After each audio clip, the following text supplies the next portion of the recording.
Oh, yeah. You see your phone?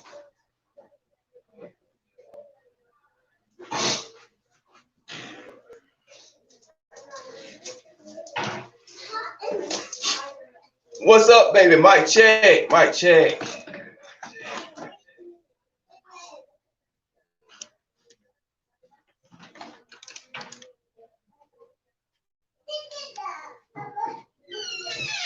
Mic check. Welcome to the first edition of Nole Night. We lit up in here. Let's go. Mic check. Mic check.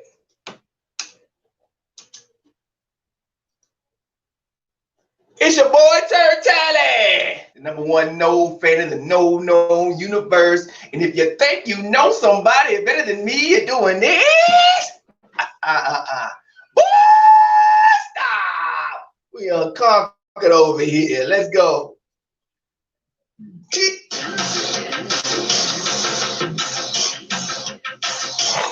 I see you. I'm coming in. I'm coming get your Polk County Nole.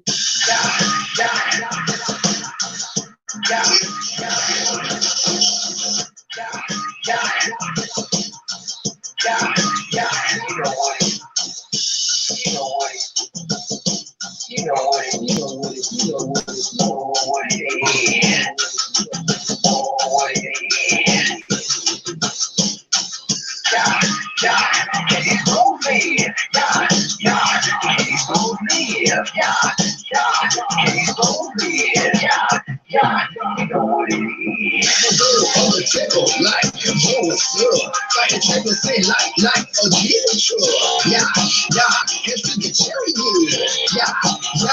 giving you haters, we untouchable.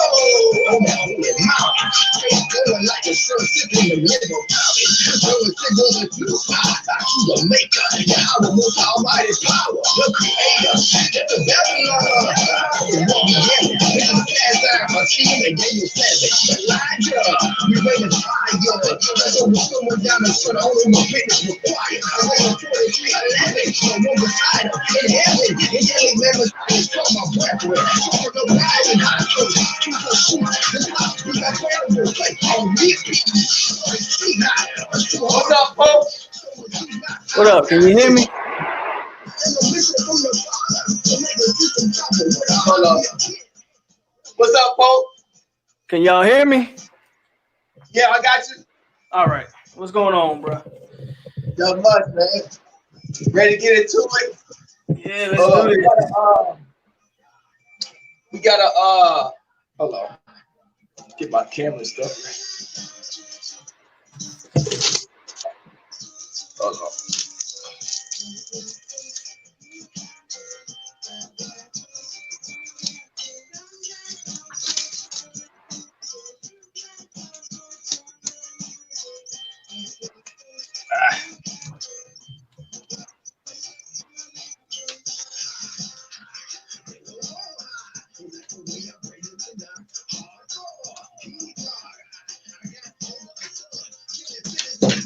Hold on.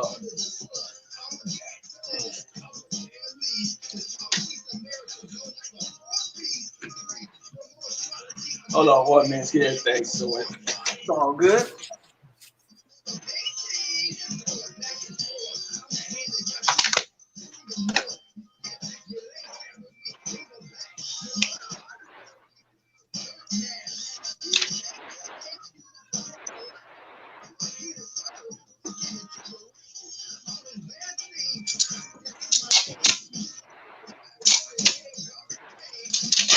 Thanks, Sandra.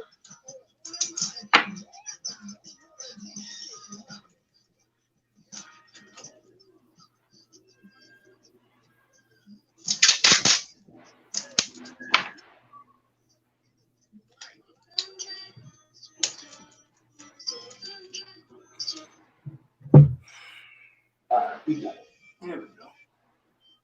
All right, we got 12 people here. Thanks, Sandra.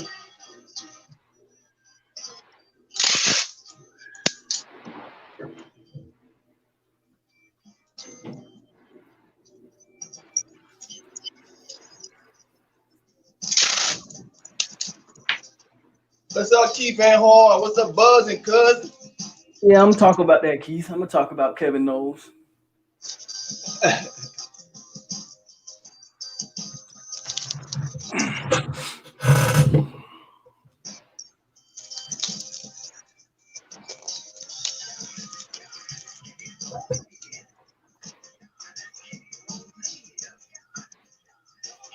All right, let's go.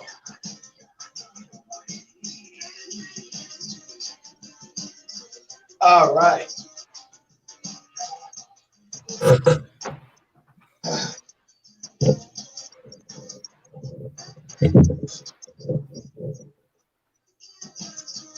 All right.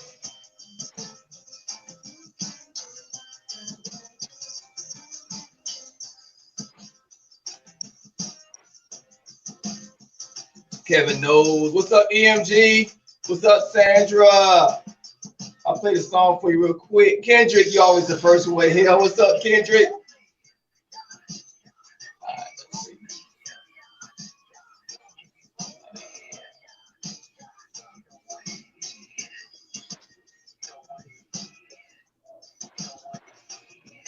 All right.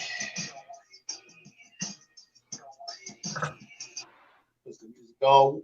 Welcome everybody to the first edition of Nole Night. We're gonna do a weekly thing. This me and Polk County Nole. You know, got to give the people, yeah, give the people what they want. Right. That's what they want. They want to see me link up with Polk County Nole. We in the goddamn building. It's good to be up with another fellow Seminole. He got as much passion as I do. Really articulate brother, great analytical skills, unlike myself. I just can make you laugh on my goofball. But Polk County Nole gonna give you all the Noles updates, rosters, recruiting. I got a great gift for y'all tonight. We're gonna be the hottest link up channel on YouTube. I'm telling you. I'm gonna give you I'm gonna let him give a quick brief history of himself. But first, I'm gonna play. Where is that? I'm gonna play for Sandra for giving me a you know what it is. Let's see. Play this Nole song. Hold 1 second. FSU chant. Hold on. Let's see. Yeah. This for Sandra. Thanks, Sandra. Once I get past this ad. We'll get into the news real quick. Also, we'll wait a few more minutes for a few more people to come in. Hit that like button also, please, people. Here we go. Thanks, Sandra.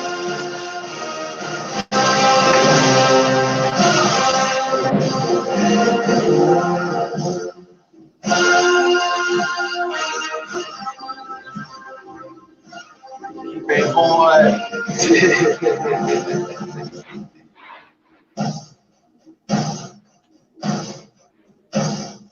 Greetings, Ramon. What's up, Ramon?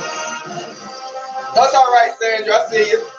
William says Knowles will definitely be a 4-star. He's a lockdown corner.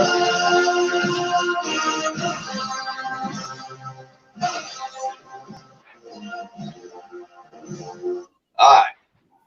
Now, I said before, I'm gonna ask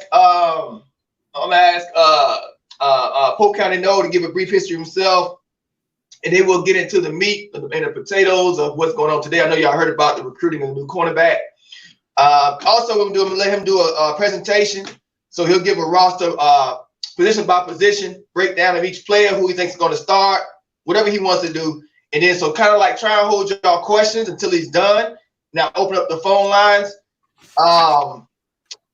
Yeah, without further ado, I'm gonna let him go. Go ahead, Polk. Tell us a little bit about yourself. I heard you was in the military in Hawaii. Yeah, man. So first and foremost, I want to say thank you to you, man, for reaching out to me so we can be on this platform together. You feel me? I really do appreciate that. You know, you were one of, I think you was one of like the first Seminoles channels that I came across. And I just remember you would do them funny skits. You'd be wearing a skirt and some shoulder pads and crazy stuff like that. So, but yeah, I appreciate you for reaching out to me. As far as myself, I just started doing this. I haven't even been doing this a year yet. The reason I got into the whole YouTube thing, I just wanted to reach out, find some more Seminole fans and talk Seminole sports. Basically, that's really why I started doing it. It's the only reason I really started doing it. But yeah, I'm in the military currently, and I'm in Hawaii. So yeah, that's just a little bit. That's a little bit about me. I was stationed in Pearl Harbor for 3 years on the submarine force. Okay, yeah, I'm on Schofield Barracks, so I'm in the Army. So yeah. Oh yeah, I've been there. Go ahead. So I mean, that's really all that it is with me. You know, I'm just happy to have this opportunity, man. Like you say, I like to get into a little bit more of the deeper things when it comes to the football side of it. That's just me. You know, I just try to do my thing, can only be myself, you know. And one of the reasons I appreciate your channel is because you yourself. You don't care what anybody got to say. You do your own thing. And I appreciate that. I respect that. Thanks. Let's go ahead. Let's start, man. Let's get to the position by position or whatever you want to start. Whatever you want to do. All whatever right. you want to do. So the way I want to start it off, let me give you a rundown of what we're really going to do tonight, and then we'll go from there. But I want to start off, I want to review the recruiting class that we have so far for the 2021 class. We're going to talk about, of course, Kevin Knowles, who we just picked up yesterday. I kind of want to talk about some names to look forward to on the recruiting trail, just to keep in mind. And I want to break down Kevin Knowles since he's the newest recruit from what I've watched on tape from him. And I don't really want to get into since we'll be doing this like on a weekly basis, I don't want to do all the positions today. I figure we'll start with the quarterbacks today as far as what's on the roster and who we think should start, who, you know, that kind of thing. So makes sense. Go ahead. So as far as Tribe 2021 goes, man, so far we got, you know, Brandon Jennings. He's the big recruit we got so far, a.k.a. Godzilla. Yeah, we all know who his dad was, legacy recruit. 4 stars, number 76 nationally. Recently, last week, we picked up our second highest rated guy, Hunter Washington, 4-star, 240 nationally. Luke Altmaier recently gets his 4-star, 261 nationally. After that, then we kind of drop off a little bit, right? We get into some of the 3 stars. Joshua Farmer, who a lot of people think is like a sleeper prospect. Some people think he may or may not get a 4-star. I got to watch some more on him. Kevin Knowles, we just picked up yesterday, 3-star. Jake Slaughter and the Quavion Fuller. That's who we have so far. Not really a lot of names to talk about. The pandemic thing and all this has really, I think, kind of hurt recruiting. Kids can't come on campus and all this other stuff. So I think for what they've been dealt, they're doing an okay job. Because, in my opinion, you're not really going to get those elite guys until they see a product on the field that's worth coming to play for. You can have all the great relationships if you want. I mean, Coach Taggart had good relationships with kids. But if you ain't showing it on the football field, no one's going to come play. So we kind of got to wait to see what's on the football field. Yeah, that's pretty much that's 21-20. Right now we're ranked 32 nationally. So I mean we're rising. We're not completely off yet. I mean we'll get where we got to go. We were 49th. We were 49th last week. Right. We were just 49th a week ago. So, you know, picked up 2 DBs up to 32. And we're in the running for some pretty good players. Just hope we can close out on those guys. But Kevin Knowles. Okay, let's talk about Kevin Knowles. Kevin Nole, 5'10", 168. He's out of South Florida, which is always a good thing. Anytime you got one of them South Florida kids, that's always a good thing. He had offers from Georgia, Tennessee, Nebraska, Florida. So he had offers from, I mean, if Georgia offered him, someone thinks the kid can play. Now, I watched his tape after seeing we got him. I watched his tape. I wanted to check him out, see what he was working with. I got some pros and some cons. The pros outweighed the cons. But I'll say I think he's ranked, as of right now, I think he's ranked where a lot of people are saying, oh, this kid's really a 4-star. I don't think he's really a 4-star. I think he's a 3-star. but I think he's a good 3-star. His pros pretty much is he's physical for his size. He's not a big kid at only 5'10". But when you watch his tape, he hits and he hits hard. He's not scared of contact. He embraces contact. He has good reaction time from what I saw. He does have a solid frame to add some more weight. I don't know if he'll get any taller, but you never know with these kids. I mean, kids only, 17, 18? Sometimes they grow 2-3 inches in the summer, so you never know if he's going to grow or not.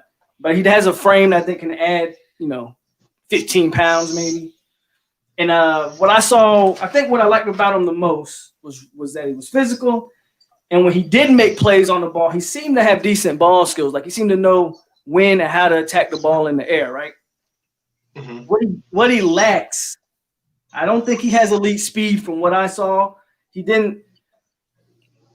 Maybe just it was the highlight tape, but I didn't see a showcase of any type of real next level speed, which makes me think they'll probably use him as safety somewhere in that as a safety, like a downhill type safety. Didn't seem very fast, twitchy as far as a good athlete, but I wouldn't call him like an elite athlete, and he lacks size. So those are the pros and the cons really for Kevin Knowles. But I think that it is a solid commit, right? I think he's a solid commit. And if you pair him with Hunter Washington, I think you got two solid DBs right there. And from what I know, from what I've heard anyway, they're trying to at least get 2 more DBs in this class. So I think you have a solid DB class with those 2 guys. Okay. John Seals says there's no excuse for the class to be that low. I can't really agree with you, John. I mean, what are we supposed to be, a top 10 class after last year and a brand new coaching staff? This is about where I think we would expect the class. That's just me personally. Maybe you agree with him, Turnt, or maybe not. I told him 3 years of losing. That's 3 years of suck. That's 3 years of 500 record. Losing bowl games, not even making a bowl game, losing to Miami. What do you think? We're lucky to be at 32, honestly, if you ask me. We haven't had a 500 record in what, 3 years? Or was it 2 years? 2 years? 2 years. Yeah. Yeah, you're not gonna get recruiting with good recruiting. And I don't care what he's saying. The Canes are at 14. I don't really care about it. That don't mean nothing, man. Here's the thing about so I'll give Manny Diaz, right? If Manny Diaz could coach, we'd be in trouble. Right. The dude can recruit. Right. If he could coach, it'd be scary. He can't coach, so I'm not too worried about Manny Diaz. Plus, Manny Diaz, at least with Manny Diaz and the Hurricanes, the coach has been there. How long has Manny Diaz been there now? 2-3 years? Probably 3, because he was a defensive coordinator. Right, and I forgot about that. He was a defensive coordinator before he became the head coach. So he has ties, so he's going to recruit well. Norvell's brand new. He's got to build those relationships in Florida. It's just what he got to do. It just is what it is. Right. I think Shields must be a Hurricane fan. I think he is.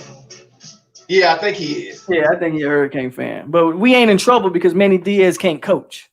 So he can get all the recruits he wants. He's still going to lose to Louisiana Tech and FIU. So I'm not too worried about Manny Diaz. He should have been, if they would have kept Manny Diaz as defensive coordinator, they'd be good. I agree. Manny Diaz is a good defensive coordinator, but as far as head coaching goes, nah. But we're gonna see how good of a coordinator he is without those linebackers, those NFL type linebackers he had for the past 2 years. Those linebackers were good, man. Quarterman and Pinckney. We're gonna see what he do without them. Because they were the strength of that defense, the linebackers. Now we favor to beat them because the middle of the field is they're young. They got a bunch of young linebackers now, like freshmen and sophomores. So, but go ahead. I digress. No, you're good. But as far as Kevin Knowles, I'm done on Kevin Knowles. That's pretty much all it is. Some names you might want to keep out for on the recruiting trail. Keon Coleman is a 4-star wide receiver, 6'4", 185. think he's out of Mississippi. I should have wrote it down, but I can't remember. He had some good things to say about Florida State real recently. Michael Trigg just released the top 20. I don't think he's in any rush to commit anywhere right now.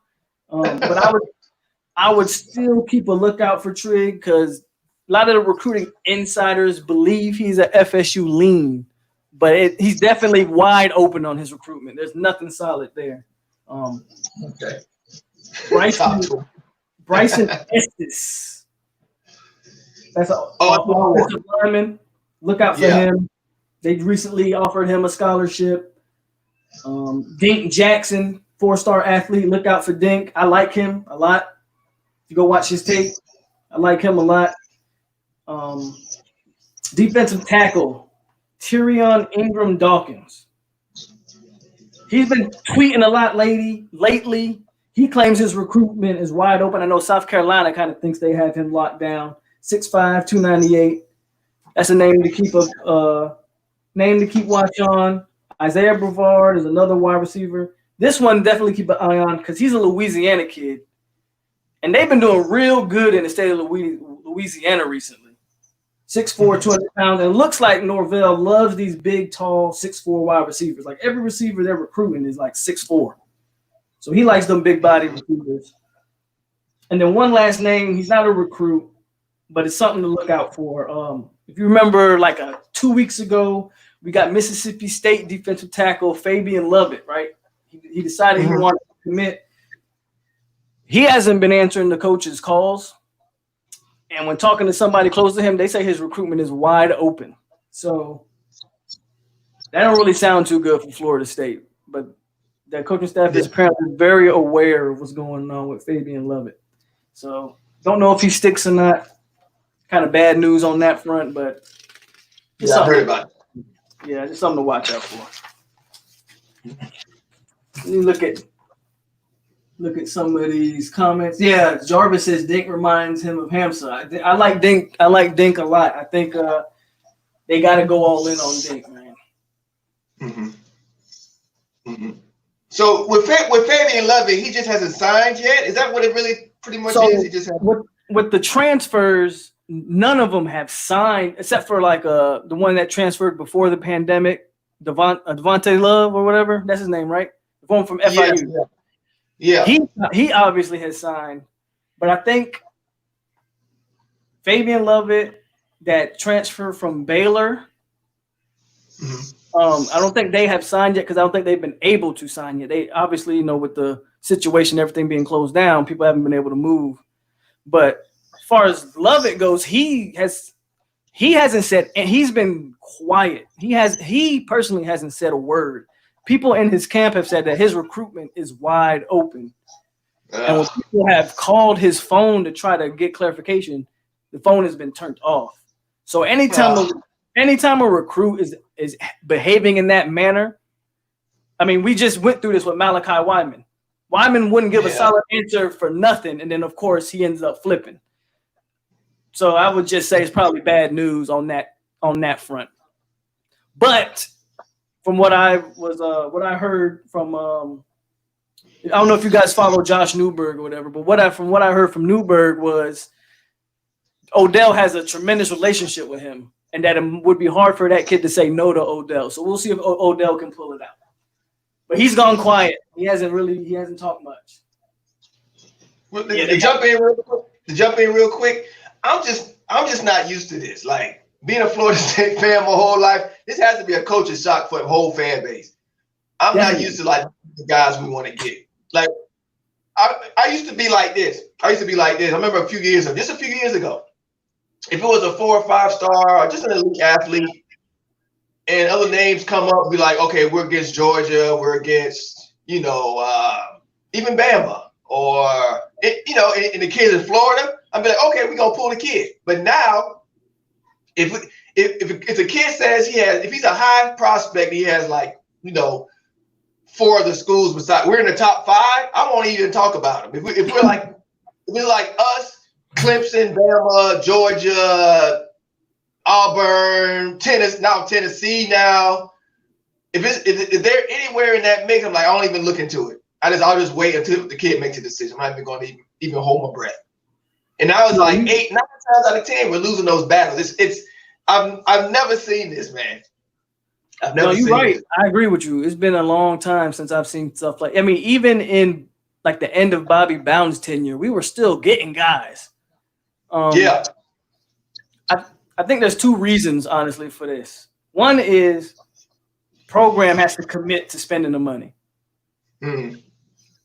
I think they have learned. I think with the firing of Willie Taggart and paying that $20 million or whatever it was for Willie Taggart to go, I think the program has turned the corner in spending the money. So that's one thing. I'm hoping they turned the corner. Like, I'm hoping they're willing to spend the money for the facilities that Norvell's going to need going forward.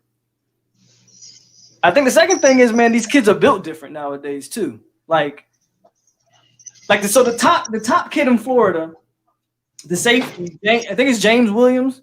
He's not even considering a Florida school. Like, these kids, he's a Georgia. He wants to go to, like, these kids want to go chase. They don't want to stay home and build something. They want to just go chase championships. Yeah. They want to clout chase and be a part of stuff. So the top guys are always going to Bama or Georgia instead of staying home and building something, you know. So I just think that the kids are built differently. This this generation of kids is built differently, you know. Definitely.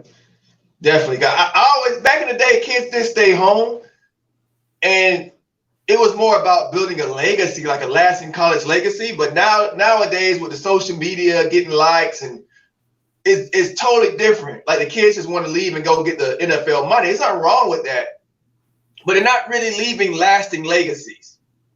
Exactly. They're really not.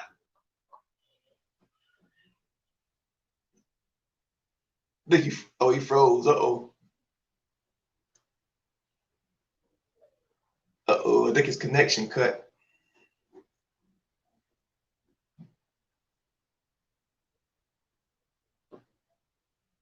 Hold on, y'all. My technical difficulty. I think his connection cut.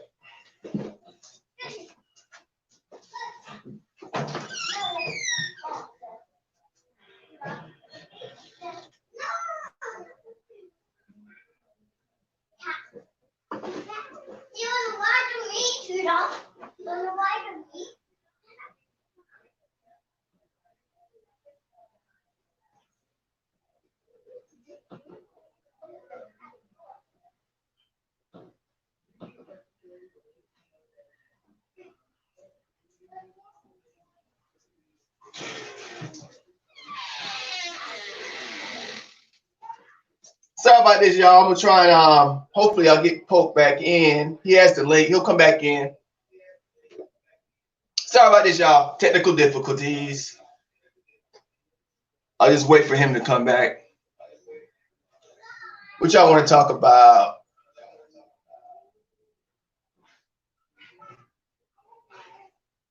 It is great, Ramon. It's going real good till his internet cut out. Damn it.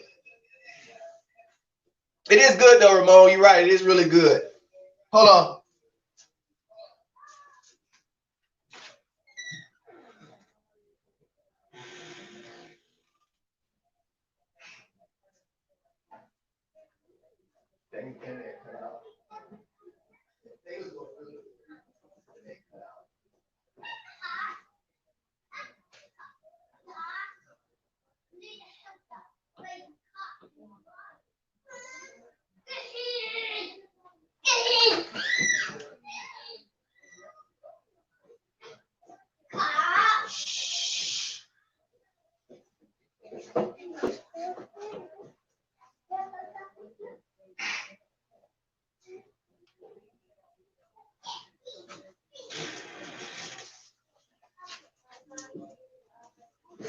Hold on, y'all. Sorry about this. Yeah, he froze. I know, Bob. He was doing good too. These high school kids are forgetting that we last Florida team to win a championship, not Florida. Right. Georgia, Miami, Tennessee before Florida State. Just hold your horses, folks. Polk will be right back. He just had a little internet disconnection. I don't know. Just hold your horses. Now my wife's phone ain't even working right. Just hold your horses, folks.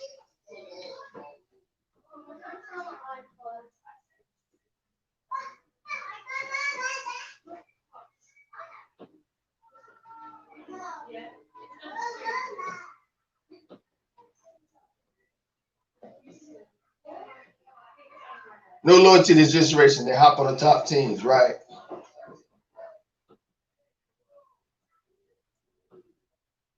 Hold on a second, y'all.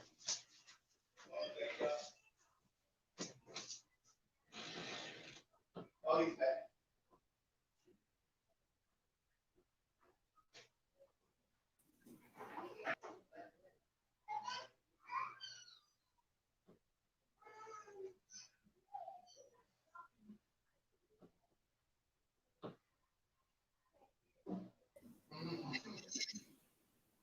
All right, thanks, y'all. Thanks, y'all. It's on the couch, baby.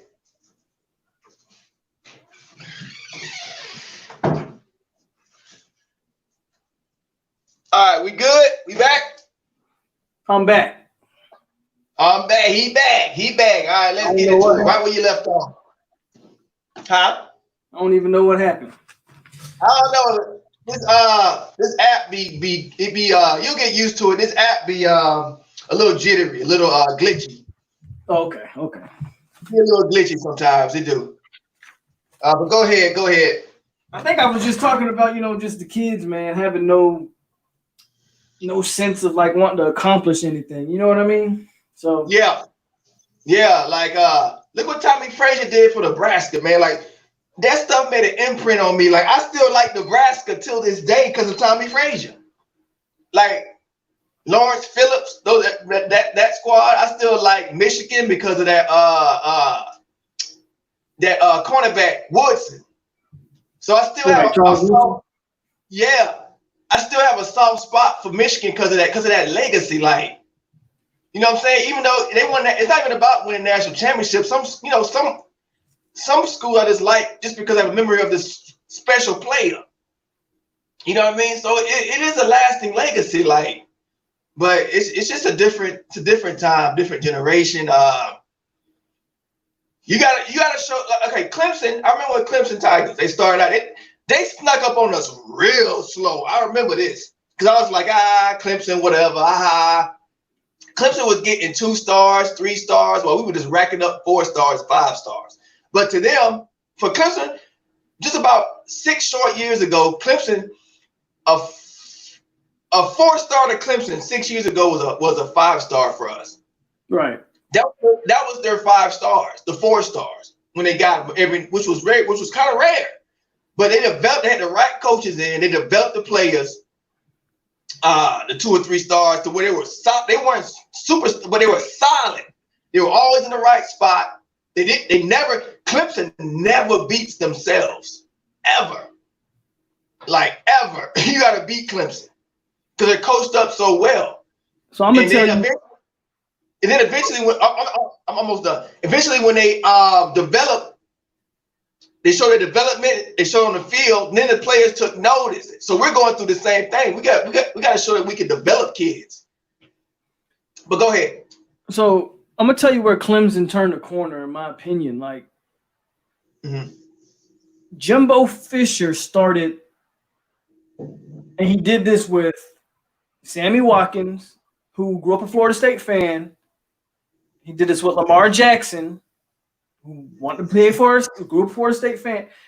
Jimbo started, I don't know if he started feeling himself or when Jimbo first started at Florida State as the head coach, we know he was offensive coordinator, but as the head coach, he did a good job of scouting and getting guys who weren't highly touted, like a Devontae Freeman, Xavier Rhodes, Cam Irving. These guys were not highly touted prospects, but all those guys I just mentioned drafted first round NFL. Well, except for Devontae Freeman, he was the 4th rounder. But still, he was one of the better running backs, in the NFL until he got injured. Jimbo, for whatever reason, didn't recruit Sammy Watkins. Like, I don't understand it. He was a 4-star out of Fort Myers, didn't recruit him. He recruited Lamar Jackson, but he wouldn't let him play quarterback. You see how big a mistake that was. And I think what happened with Clemson is Clemson started taking a lot of Florida State's leftovers. And unfortunately, those guys were actually really good football players. And Jimbo just was missing out. Like Jimbo took Ermon Lane, who never amounted to anything. George package. Who never. That was a package deal.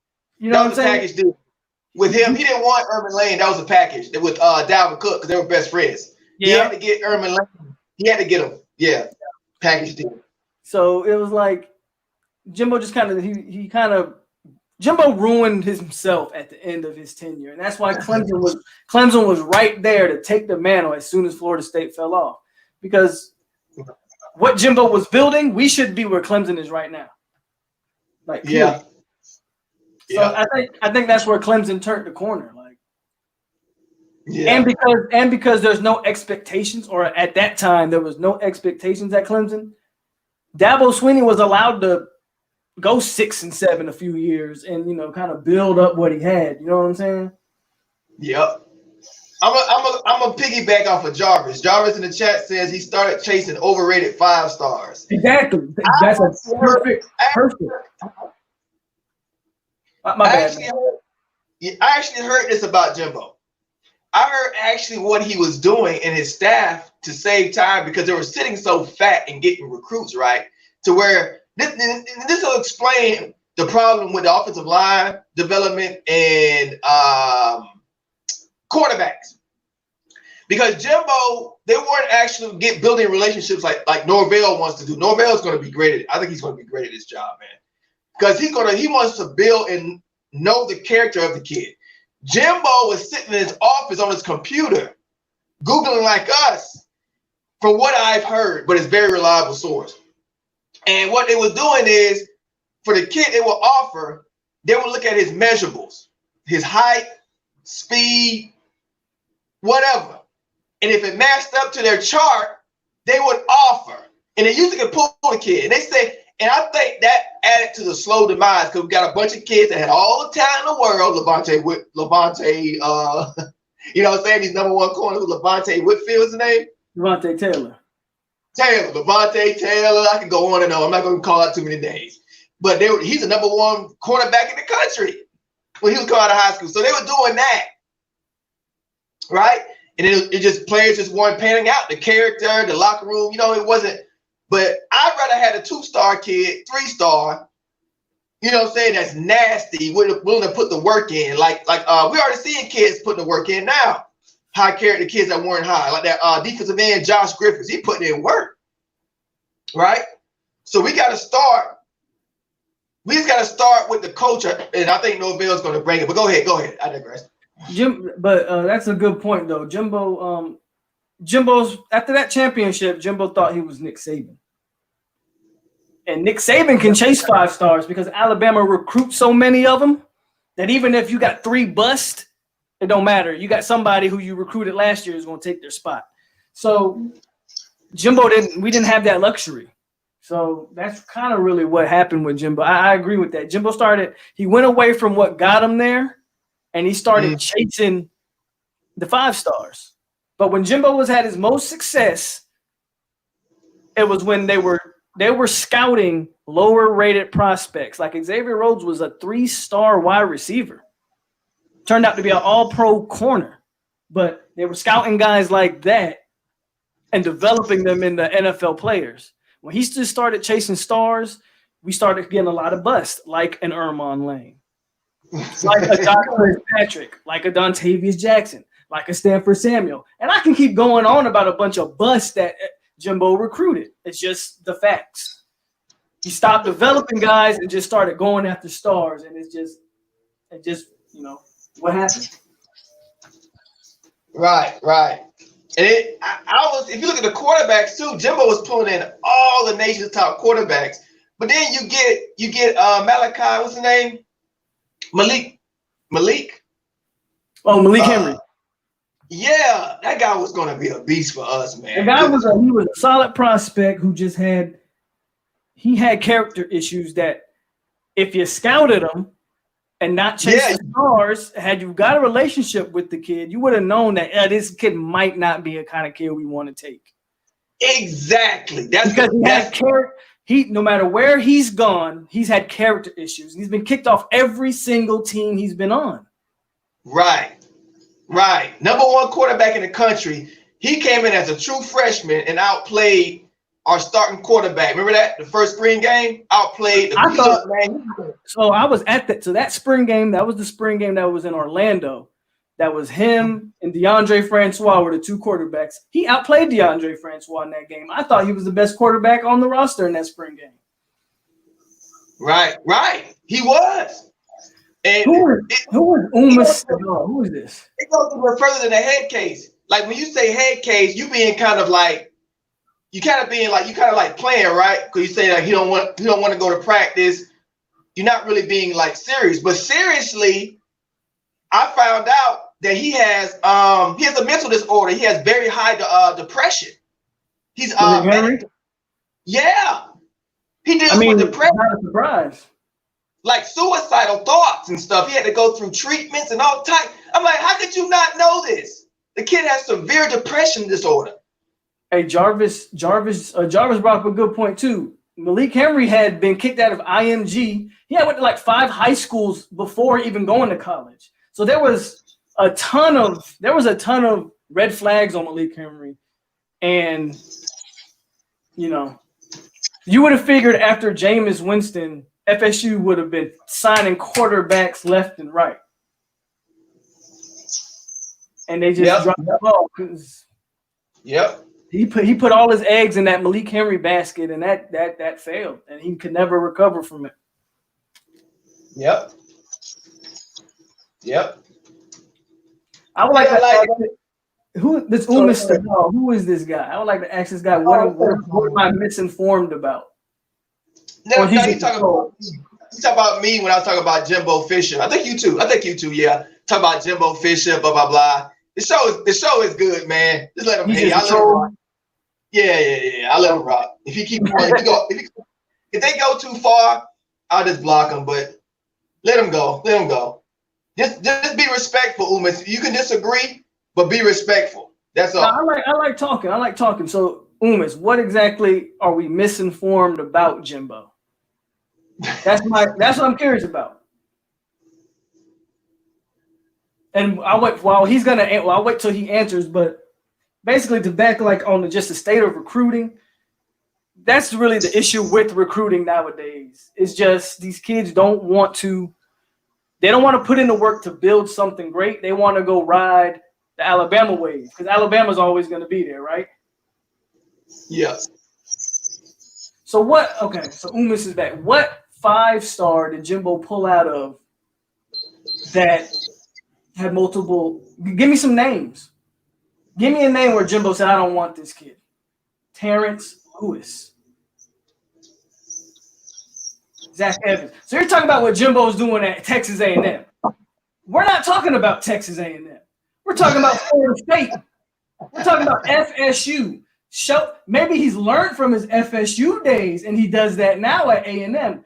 What FSU prospect did Jimbo go, I don't want that? Because Zakondre Wright was a problem, and Jimbo had no problem taking Zakondre Wright or Malik Henry. So he learned his lesson at FSU. See, talking out his rear end. See, now he laughing. So you sound misinformed, my friend. He laughing at it. Yeah, you're on a Florida State podcast. It's all right. Talking about Zach Evans and Terrence Lewis. You're talking about guys that are in this year's recruiting class. Anyway. And they can't understand that we not upset Jimbo gone. They still can't understand that. They're like, why? I was very like to this day, I still think the man is a good head coach. Yeah. And I wish we could have did what we could to keep him. But I think his character kind of showed in the way he handled everything. And his character is flawed. His character showed in the way he handled everything. So I'm actually glad it happened the way it happened. Right. Linebackers would be good. We have Marv coaching Emma Rice back there. But we got a great linebacker coach. We got a great linebacker coach now. The thing about Jimbo is this. I stuck with Jimbo before he even won a national championship, because a lot of fans were ready to cut his head off in 2010, 2011, I believe. And my aunt was ready to move on from Jimbo too. I was like, no, just keep going, just stick with him. We won the ACC. It's all a process, trust the process, step by step. We won the ACC the next year. I'm like, okay. Then we won the title, and the fans were like in love with Jimbo when I was already even keel about the whole thing. I'm like, oh yeah, okay, I've seen this coming. Okay. But then when I started watching Jimbo's, I think was it the year he left? I don't know. But I started losing. Yeah, no, it was before that with Francois. The offenses were just, he was holding on to the ball. We was scoring like 17 points, winning by 3. That possession game. And then before halftime, he wouldn't get aggressive. He'll just run the clock out. That drove me up. That drove me insane. There's little things like that I wasn't happy with. And then 2016, was that his last year? That was when I was done. And then come to find out he quit recruiting, he quit on the team, then he was shopping his to LSU a year before that. That's what pissed me off the most. It was it wasn't that he took money and went to another school. It's that you quit. It's that you could have did all of that and still did your job and then still went to A&M, and I would have been fine. But you quit. You stopped doing your job. Huh? He should be sued, man. He should. Florida State should sue him. I agree that you just stopped. That's crazy. Yeah, Tyler. And get paid. Tyler, we talked about Kevin Knowles. Yeah. I think he's a solid prospect. So, yeah, Kevin Knowles is a good get.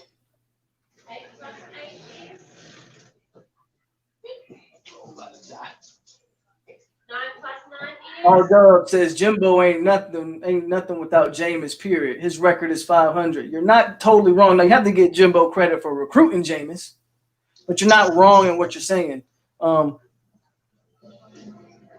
I think had Florida State started Jameis as a true freshman, he would have had a chance to win 3 straight national championships.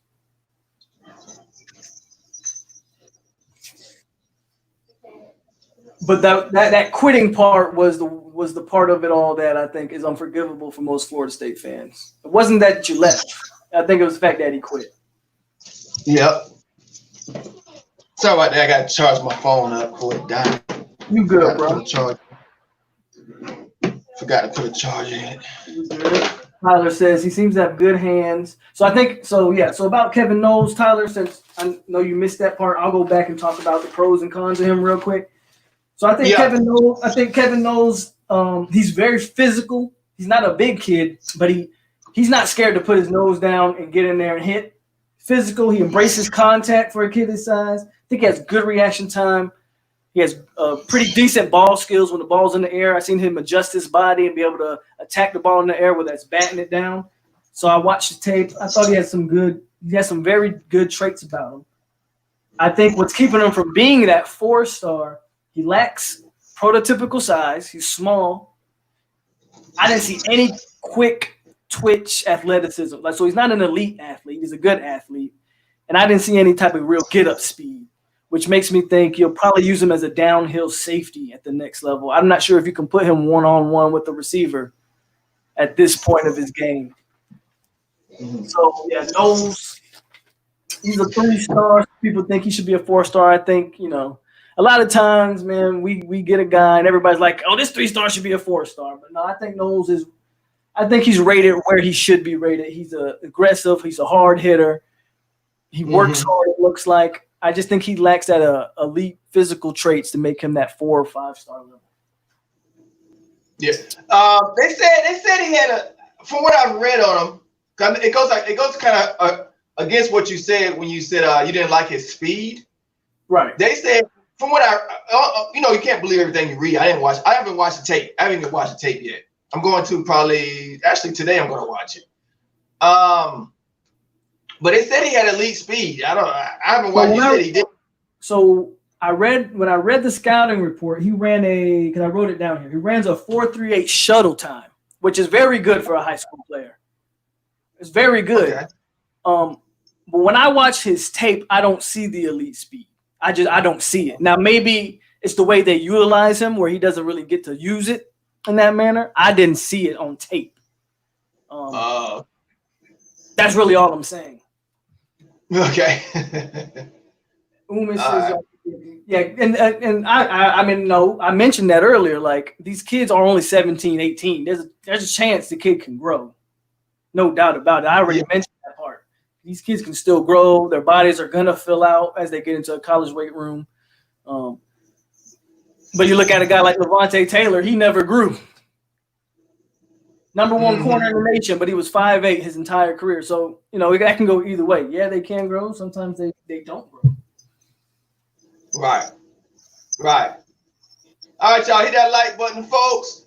It's TURNTTALLY in Polk County, Nole. We're linking up. We're going to do this every Tuesday night, 7 p.m. Tell us about it. Like, share, subscribe. Tell people about it. We're going to give you the hard-hitting information, FSU football news. It should get better each week. Let's get into quarterback, because somebody brought it up anyway. Who should be the starting quarterback? What's up, Jay Play? Yeah, let's do it. Let's do the quarterbacks. So we got 4 quarterbacks on the roster: Tate Rodemaker, Chubba Purdy, Jordan Travis, and our favorite quarterback, James Blackman.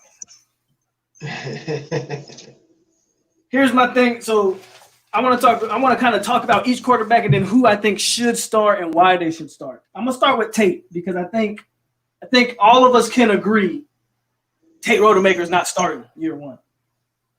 He's that project player, right? I watched his tape. He has a very good velocity. He has a good arm. Tate Rodemaker's got a damn good arm. But he's skinny. He's not an athlete. Like, he's not athletic at all. He's a typical pocket passer. I just think that's the kid that you're going to redshirt. You're going to let his body develop. You're going to let his skills develop. And I think Tate's going to be a factor 2-3 years from now when we're talking about quarterbacks at Florida State. I'm going to just get James Blackman out the way. I don't want to see James Blackman this year. And I like James as a Nole. Like, that kid is a Nole at heart. You can tell it. I just don't want to see him, man. I've seen enough of James Blackman to say, unless there's some way that Norvell and Kenny Dillingham can get between his ears and make him calm down, I guess is what the word I'm looking for. Unless they can do it in that type of fashion, I think I've seen enough of James Blackman. What about you? What you think about James? No, I'm ready to move on too. I'm ready to move on, man. I'll respect the coach if he makes a decision. Yeah, I'm going to cheer no matter who's quarterback, man. I'm going to cheer no matter what. I'm not like that type of fan, just because some fans are like that. I just want to win, and no matter what. So, but personally, no, I don't want to. I would rather see what I'm hoping and wishing. I'm pretty sure you're going to get there, that Jordan Travis can take this, just be the best player at a position. That's what I'm hoping. That would be the best case scenario for me, because I don't want to see Luke out there getting beat up. I don't want to see Chubba out there losing confidence, because he's going to be the future starter, I believe, anyway.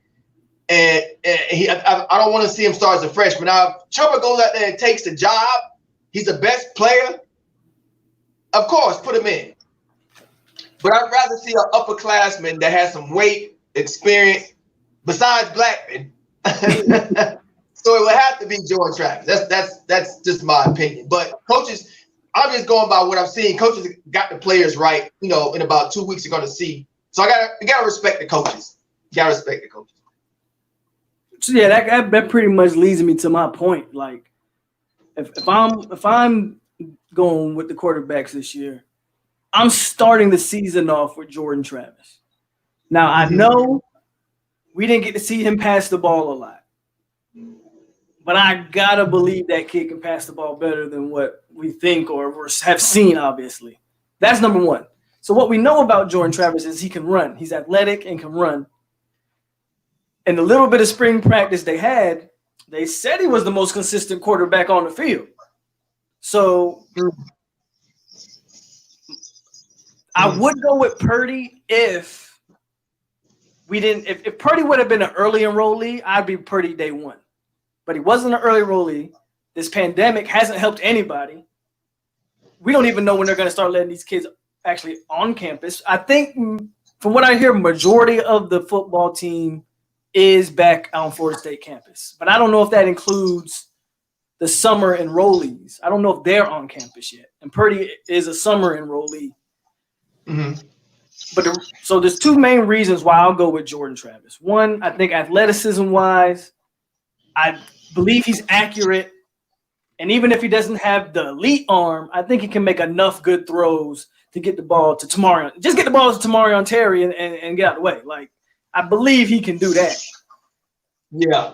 But really the second main reason and what I think is going to happen this season is I think from a game plan standpoint, I think Chubba Purdy and Jordan Travis are very similar quarterbacks. Purdy's just bigger and stronger with the bigger arm. Jordan Travis is probably faster. But both, remember, Purdy is a dual threat quarterback. Both are dual threats. Both can run. If you go at Black and then try to make that transition to like Chubba Purdy, you have to change the entire game plan. Whereas I believe if you go with Jordan Travis and you just see how it plays out, and if he's not the answer, you don't have to change the game plan for Purdy. You just stick Purdy right in there and hope that he does execute it better than Jordan Travis. So I would start the season off with Travis. He's more experienced. And then I think maybe halfway through the season, you go with Chubba Purdy if you need to. If you don't need to, don't make the switch. But if you need to, you start building for the future halfway through the season. That's just what I think on the quarterbacks.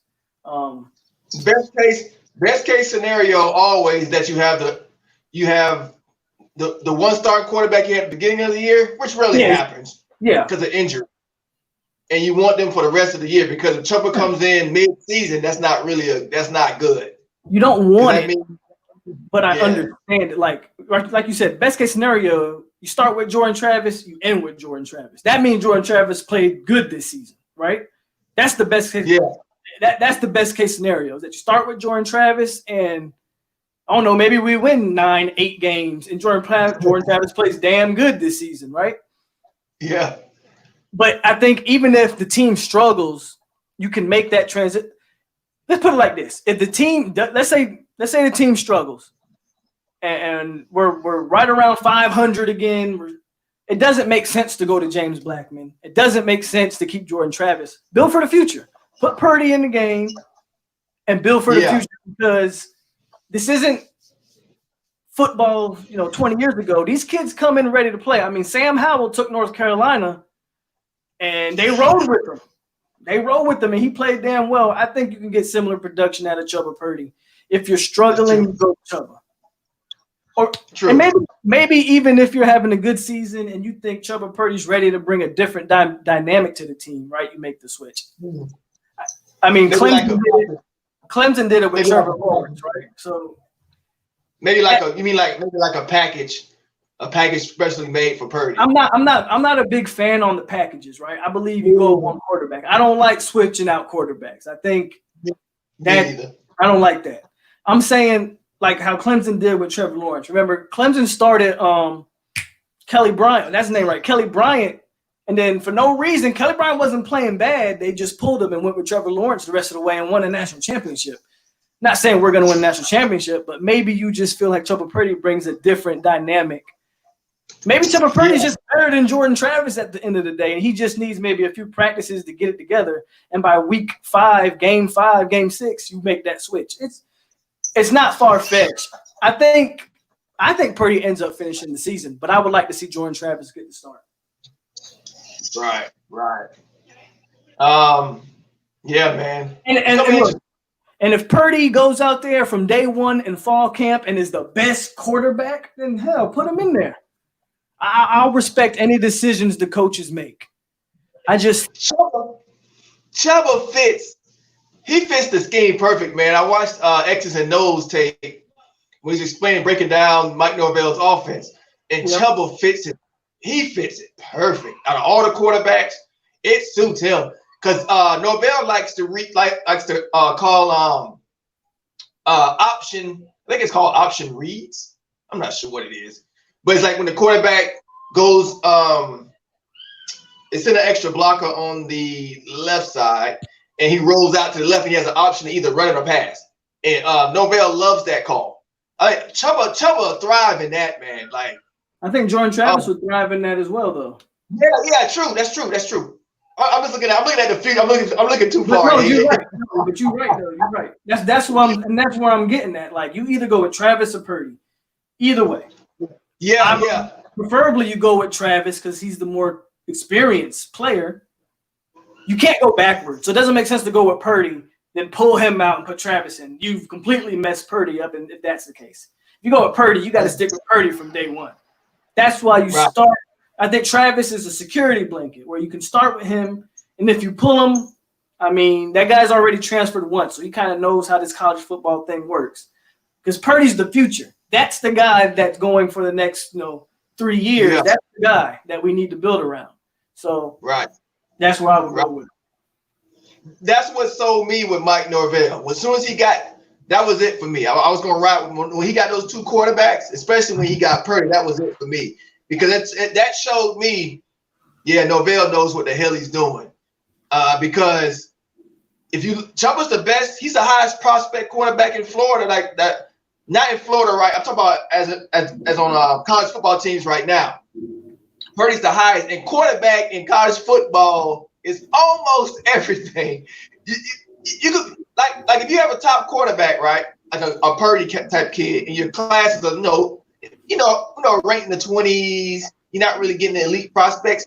A quarterback still can come in there and win your games. It don't even matter. It don't even matter, man. Because I remember if you look at his brother Brock Purdy. He's like one of the top prospects. He's like one of the top prospects in this draft. In the next year's draft. I think he's projected to be a first round #1 pick this coming up next draft. Iowa State. This is Iowa State we're talking about. They're ranked preseason ranked number 20 in the nation. Because of him. I agree. Because of him. They're number 20. I agree. He'll pick your part. He'll pick your defense. Brock Purdy. Oh my goodness! If they say Chuba's better than he is. If Chuba's anywhere, I'll take Chuba anywhere as good as his brother. He ain't got to. I'll take him anywhere. He don't have to be better. Just be close. Right now, we can't really be too picky. Right now, we take what we can get.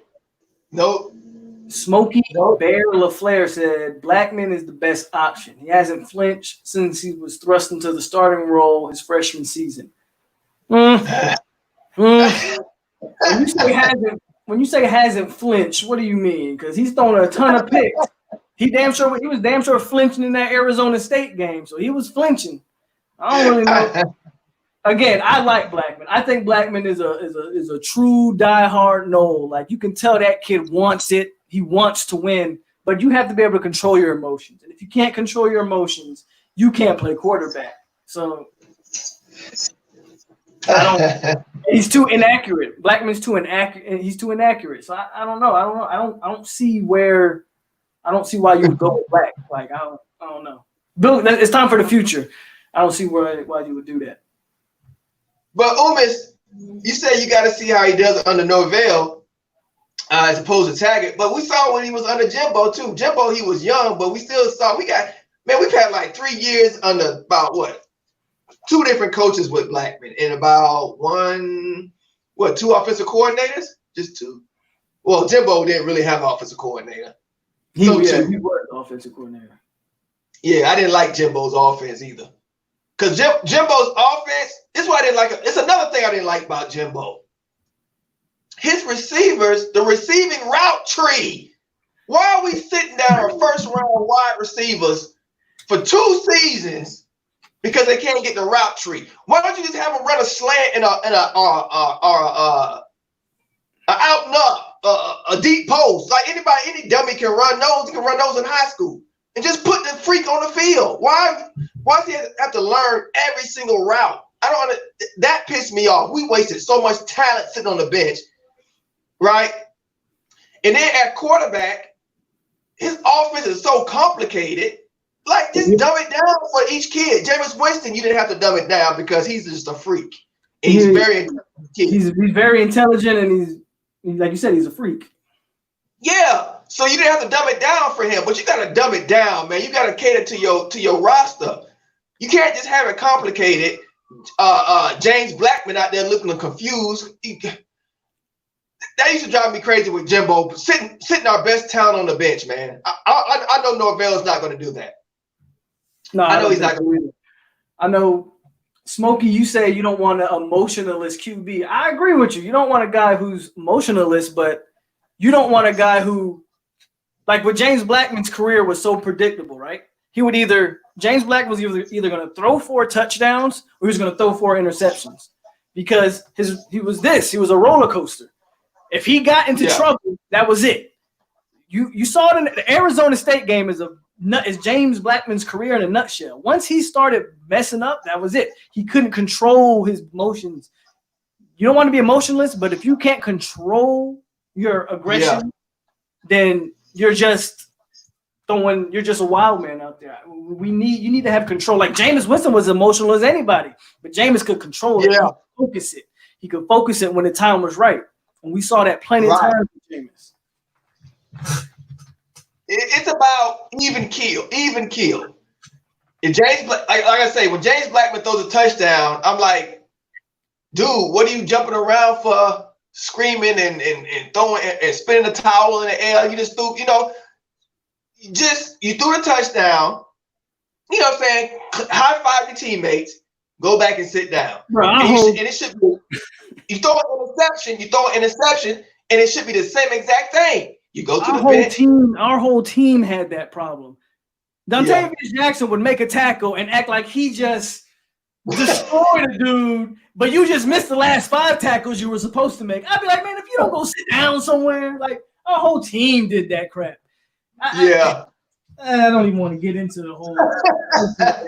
Like, our whole team was a big. James Blackman didn't bring us back in a Boston College game. Jordan Travis won that game with his legs. What are you talking about? Hit that like button, folks. We got Polk County and TURNTTALLY live stream, bringing that FSU news and updates to your dinner table, baby. I'm gonna open the lines up. We still gonna sit here and talk and react with y'all, but if y'all want to call in, the number I'm gonna put in the chat now: 1-727 300-7852. You can call in live anytime. Lines open. All right. What else? What else can we talk about here? Panther Pride. No, Cam Akers was not. Cam Akers was smart to go pro. First of all, dude played 3 years behind the worst offense, some of the worst offensive lines in history, and still put up numbers at that. Cam Akers was smart to get out while he could before he got hurt. Cam didn't benefit at all staying another year at Florida State. And Norvell he stacked up that recruiting room, that running back room. So we're good at the running back position. We don't need Cam Akers. Not saying, Cam Akers is one of my favorite players, but we don't need Cam Akers. We got plenty of running backs, and Cam was smart to go get paid. Somebody calling already. What's up? You on the line with TURNTTALLY and Polk. What's up? What's up, Keith? Keith Van Horn. What's going on, man? Not much, man. Just here checking out those years. Yes, sir. What's up, Keith? Yep. So I missed the conversation about the quarterback. Who does Polk think will be the starter? You heard that, Polk? Can you hear him, Polk? Yeah, I heard him. Keith, I would go with Jordan Travis to start it off, man. I would go. My transition is simple because the game plan don't change much between Jordan Travis and Chubba Purdy. You start it off with Jordan Travis and you end it with Purdy if necessary. But I would start with Jordan Travis to start it off with. So you wanted to take Jordan Travis into Atlanta against West Virginia, not really knowing, if he can pass? Who else we gonna put in Atlanta against West Virginia? You gonna go with Black? Because I'm not trying to get my. I don't know if I want my freshman starting day one in Atlanta. I'm gonna go with Jordan Travis, and then if I have to, I'm gonna make the transition to Purdy. I've seen enough of Blackman. I don't need to see no more Blackman. But that's just me. You know, if Nole sees something in Blackman and he wants to go with Blackman, that's why he get paid $1 million to be the head coach, and I get no money to be on YouTube and do this. You know what I'm saying? But I'm going Jordan Travis. You feel me? No, James will be starting. What did he say? He said no. He said James Blackman will be starting. You think so? We'll see. Yes, we'll see. I mean, this is just my perspective on it. He just said earlier, we have pretty much the worst offensive line, for the past couple of years in history. James been pretty much playing since he was a freshman. He really hasn't had a head coach and an offensive coordinator to really push him mentally and, kind of hold him accountable since Jimbo. I don't disagree. Hold up, it was like Jimbo really didn't care anymore. But if you give James an offensive line, a decent one, and a pretty good running game, you're going to be all right. Because you really don't want to throw Purdy and all them guys in as freshmen when you truly trying to rebuild a culture. So, I'm looking at for the long haul of Florida State. It ain't gonna look good. Because most true freshmen, if you look across the board, they really don't last. That's just my opinion. But hey, if Travis started, I'm gonna have to ride with Travis. So you don't like do you not like Travis? Oh no, I like Travis, but I need to see if he got cut. Can he pass? Yeah, that's true. They said I'm just going by what I think it was Warchant. I know Warchant said this. They was at the actual first practice or whatever, and they said Travis was beating Blackman the first day or two. He's like the best quarterback out there. That's what they said. I don't know. That's what they said. I don't know. The word on the street is I just got through listening to Big Game James and what the other white guy at the junior college football. Yeah. They last stream. Well, they have their show going on tonight, and they was just talking about the quarterback play. Some people say Jordan, it's hard for him to read the playbook. I don't know if that's coaching and adding on to, you really ain't showing nobody that you can actually have. I mean, you got good vision, you got the good leg, but can you get the ball to pair? Yeah, that's true. Yeah, that's true. Know. That's true. So why going to, West Virginia, not knowing that your next true experienced quarterback, might not be able to do those little things. Because people sleeping on our running backs, man. Our three running backs they're going to be crazy and they're going to be hungry for private time. So if you would get the defense, to concentrate on your running game, and it opens up the defensive scheme to be a little bit more simple to you because they're more concentrated on the running. Okay. We got some dogs in the running game. Nobody ain't talking about that. And we got wide receivers, man, that have touched the field a little bit, but they're ready to. People sleeping on Thompson. You sleeping on Warren Thompson? You said Warren Thompson? You say Warren Thompson? Thompson. People sleeping on him. We got more than just Terry. Right. But Warren Thompson, the beast. So we got wide receivers. The only question we may have is tight end. Even though we got a couple of transfers. But as far as wide receivers, slot receivers, and if we could get athletes just to tweak the offensive line, and let that running game, eat a little bit, we could be very competitive. I tell you, I know one tight end that's gonna ball out. Cam McDonald, man, watch his tape. My Lord. Oh yeah. Watch his tape. You can line him out wide. The only thing about him is that he's a great route runner, great hands, speed, everything. He's an NFL, but can he put some weight on and block? That's the only thing. That's the only thing keeping him off the field is his weight. He needs some more weight on him. But other than that, that's it. His run blocking needs some work, but that's it, man. You put him out in the passing situation. Good Lord, he's a problem. He gonna be a problem. And Norvell got the number one, what you call it, exercise guru in the nation. So hey, hopefully you can put on that list.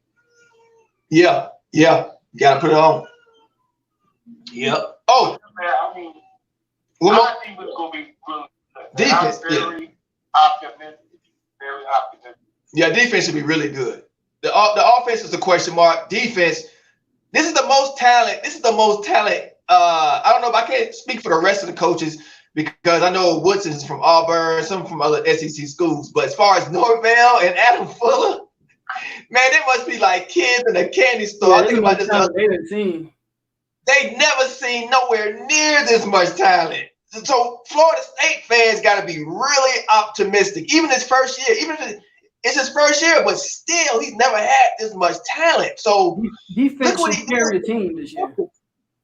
Memphis would have killed us. Memphis would have destroyed us last season. They would have killed us. Yeah, when I look at that offense, man, and I look at how these dudes play, oh my goodness, it's just like, right. You know how you can see the cake. You know how you can see the cake being developed. Right. Through the, them old stoves where you got the window. yeah. At the bottom, and you can see the cake and you cookie fries. That's what I see when I hear Nobel talk, and everything that we have at the table for. Mm-hmm. Hey, one more thing. It's one thing you said, right? I'm gonna cut you off real quick. I did not do that on purpose. I thought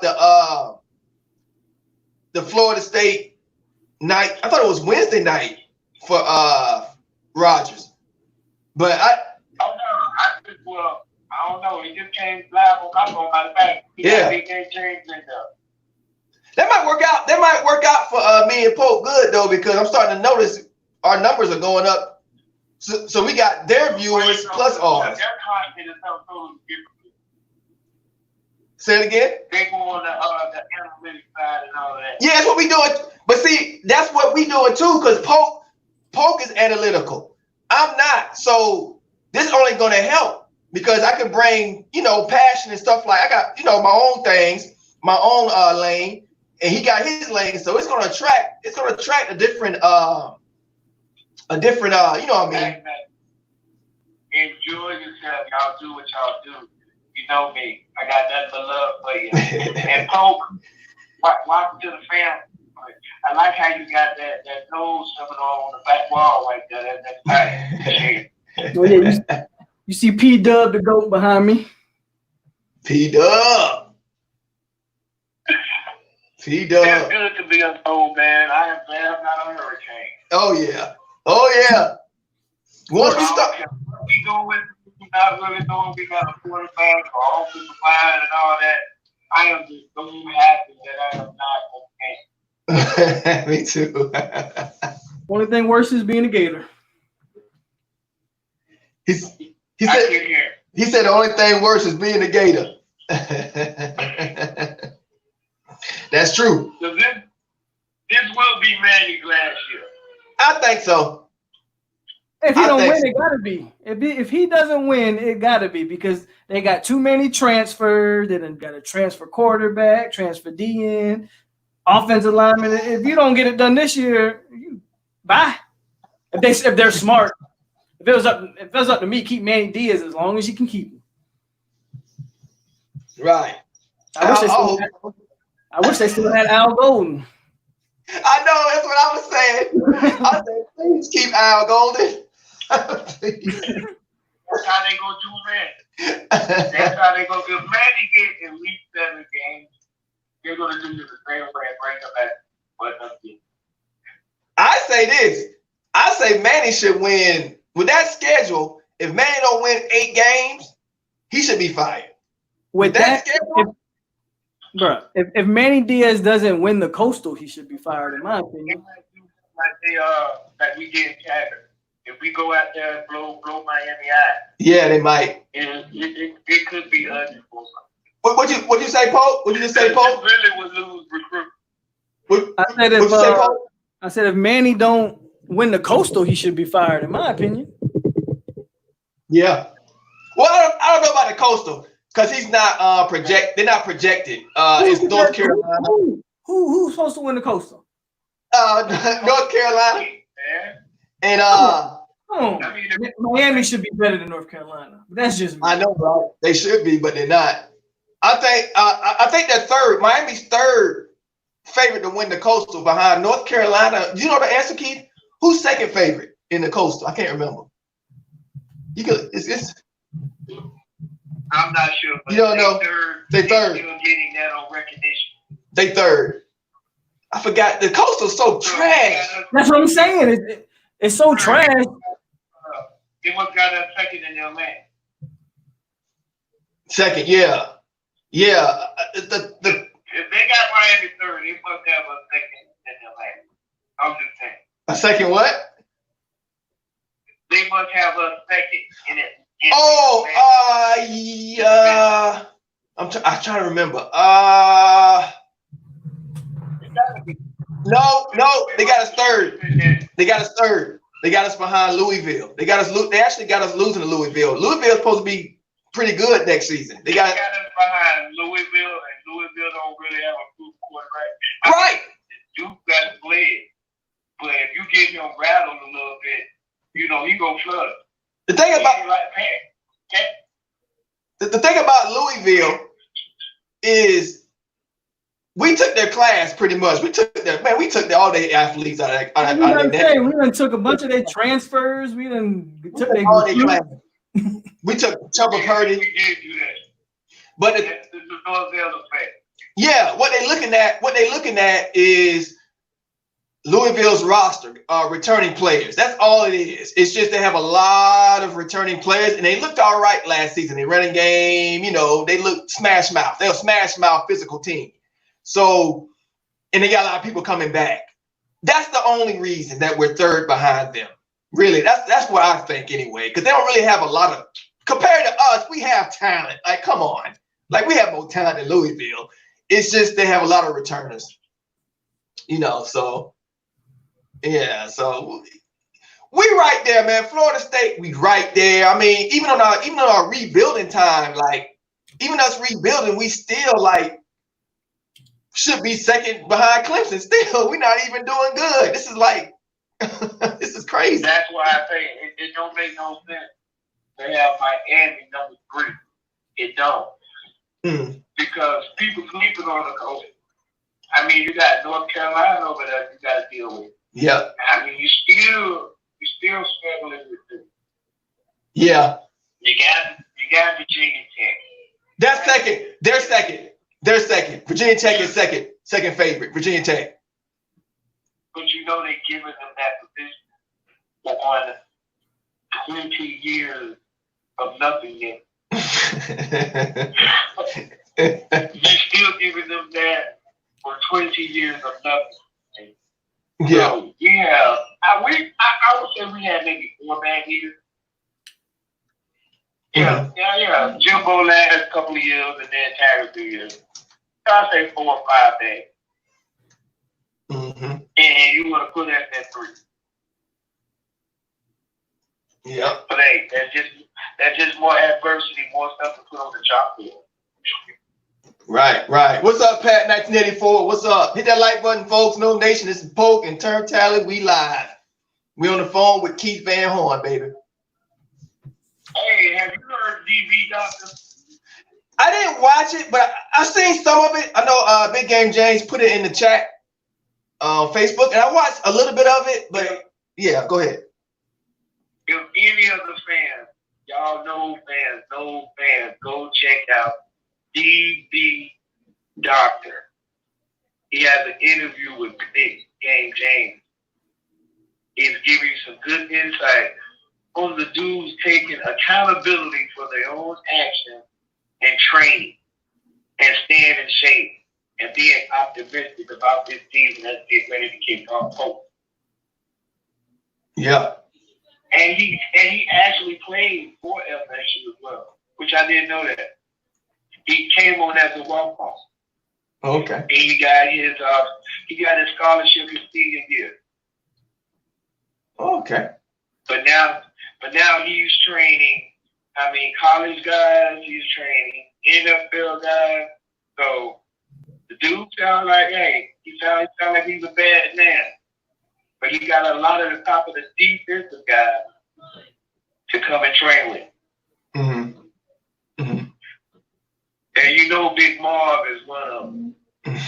Yeah, I've seen those videos. Big Marv, Amari Gaynor, Chapman. A lot of them guys been training with him. I've seen the videos. They're looking good too. So, yeah. It's just good to see that they actually putting in work, man. Finally. What DJ Matthews doing? I don't know.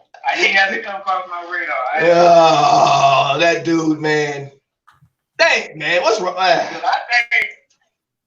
think DJ gonna be a totally different dude. Y'all gonna see a different DJ this year. I really believe. I want to believe you, but I hear that every year. I've been hearing that for 3 years.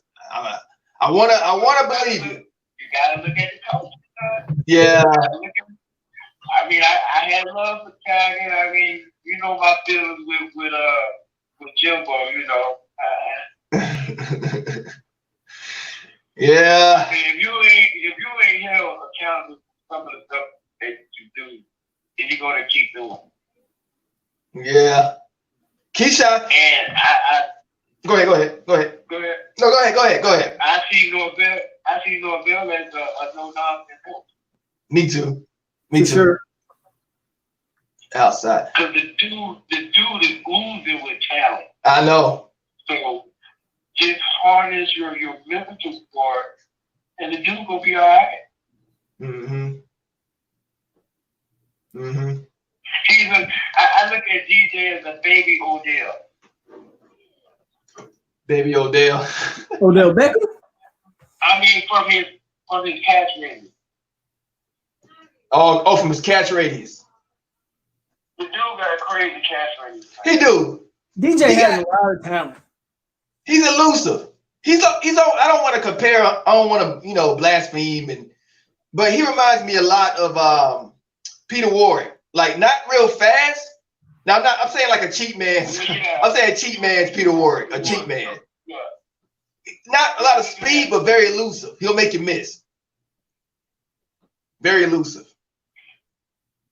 I think Norvell will go tighten him up.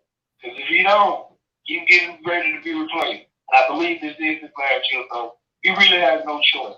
Mm-hmm. Well, Norvell showed that he's not scared to pull a plug on some of these kids, which I appreciate. Norvell is not afraid to say, "Hey, you're not getting it done. You got to go." So you're right about that. If DJ don't get his act together, he'll be replaced. That dude, did he kick somebody out already? Yeah, cornerback AJ. I think AJ Light. He got kicked. He got kicked. Yeah. And AJ Light was one of the top corners, coming out of his class, and he got kicked. Yep. Another bug. Pat 1984 said he subscribed to you just now, Polk. Oh man, I appreciate that, Pat. Thanks for the support, bro. There you go. But yeah, man. And Norvell does not mind going, across country. Because he like Louisiana, California, just to get that transfer from out of Baylor was crazy. Yeah. He doing good, man. He really aggressive. He really aggressive in the transfer portal too. Very aggressive. So this from his Memphis days. He's known for doing this, like just going ham in the transfer portal. And it's a good sign that that the offensive linemen are leaving too, like Christian Meadows and the other guy. So that's a good sign. Like Arnold. Yeah, because you want to let them guys go unless you have a plan in mind to replace. You can't let that go. You know what I mean? So that lets me know he has a plan to replace that. He has something upgrades. It ain't hard to upgrade that. It ain't. We can take some true freshmen out of high school and upgrade. I mean, our line is horrible, man. Like not the guard position. Like I think next week we're gonna talk about the offensive line, Polk. Yeah, we can do that. Offensive line. That's what everybody want to hear about. That's what I want to know more about too. But we good at the guards. It's the tackles that we need to. Oh man. I remember Gator Hater said with this type of offense that it can actually help that we can kind of put a Band-Aid and kind of hide that flaw with extra tight ends because it's a tight end offense. So we have. I think that's why we got that guy from Baylor, that tight end. He's not a pass catcher, but he's a big. We got a guy from UCLA. UCLA. Yeah. Yeah, we got a tight end transfer from UCLA. Jordan Wilson, I think's his name. Jordan Wilson. Yeah, he big. I like Boatwright too, though. Boatwright. Boatwright just got to get the weight on him, but Boatwright got the frame to be a good player. Yeah, Boatwright probably be more of a pass catching. But he's skinny right now. He's skinny. But Jordan Wilson can play right. He's a big body. And I know he's not gonna be catching balls. He's gonna be a run blocker. He's gonna help on the edges. So what about Willie Rex? I don't know. We gotta see, man. Go ahead, Polk. We gotta see what his skill set is. Polk said he gotta see him. He's a pass. I don't know. He played quarterback. I don't know what the hell we got with him. That's what I'm saying. We gotta see what his skill. What we gotta see what he's bringing to the table. Okay. I would assume he's gonna be a pass catcher. Yeah. Tyler Hedden says, I'm telling you, tight end's going to help the line. We have been picking up huge tight ends in the portal and in recruiting. Norvell is smart. Yeah. He getting some blocking. The best thing I like about Norvell so far is his coaching staff. I think he's got some no-nonsense coaches that are gonna put these guys to work. Like Coach Atkins, I like that guy. Offensive line coach, like everything I've seen from him, I like him a lot. Coach Atkins, Coach Marv on linebackers. I think the coaching staff is 10 times better than it was the last couple of years. Mm-hmm. Well, you just got two offers. I know you got Jake Slaughter and they're trying to get Jake's friend. Both of them are offensive line. But the other guy, he's not really sure yet. He's taking the time with the process. Mm-hmm. Okay. All right. Thanks, cousin, for calling in. There's other people trying to call in. All right, Keith, man. Appreciate the call, bro. This is a gold man. Boy, stop. Thanks for the call in, brother. Thanks, you always support the channel, man. I appreciate it. Hold it down, man. Y'all be safe out there. Thanks, Keith. Peace. Yeah, man. Got to get that offensive line together. This is Polk and TURNTTALLY. Thanks for joining us Tuesday night, baby. We're going to do this every week. And we're just going to talk it up to you. I see the alert here for Mark Rogers TV. I don't see Big Game James on the thumbnail, but I see the Chop Chat guy, the other guy. Yeah, so I guess we're going to be doing it the same night they doing it. But they're not live right now, though. Well, I think that'd be pretty good because then the people that's over there that watch them can filter over to us. So, yeah, man.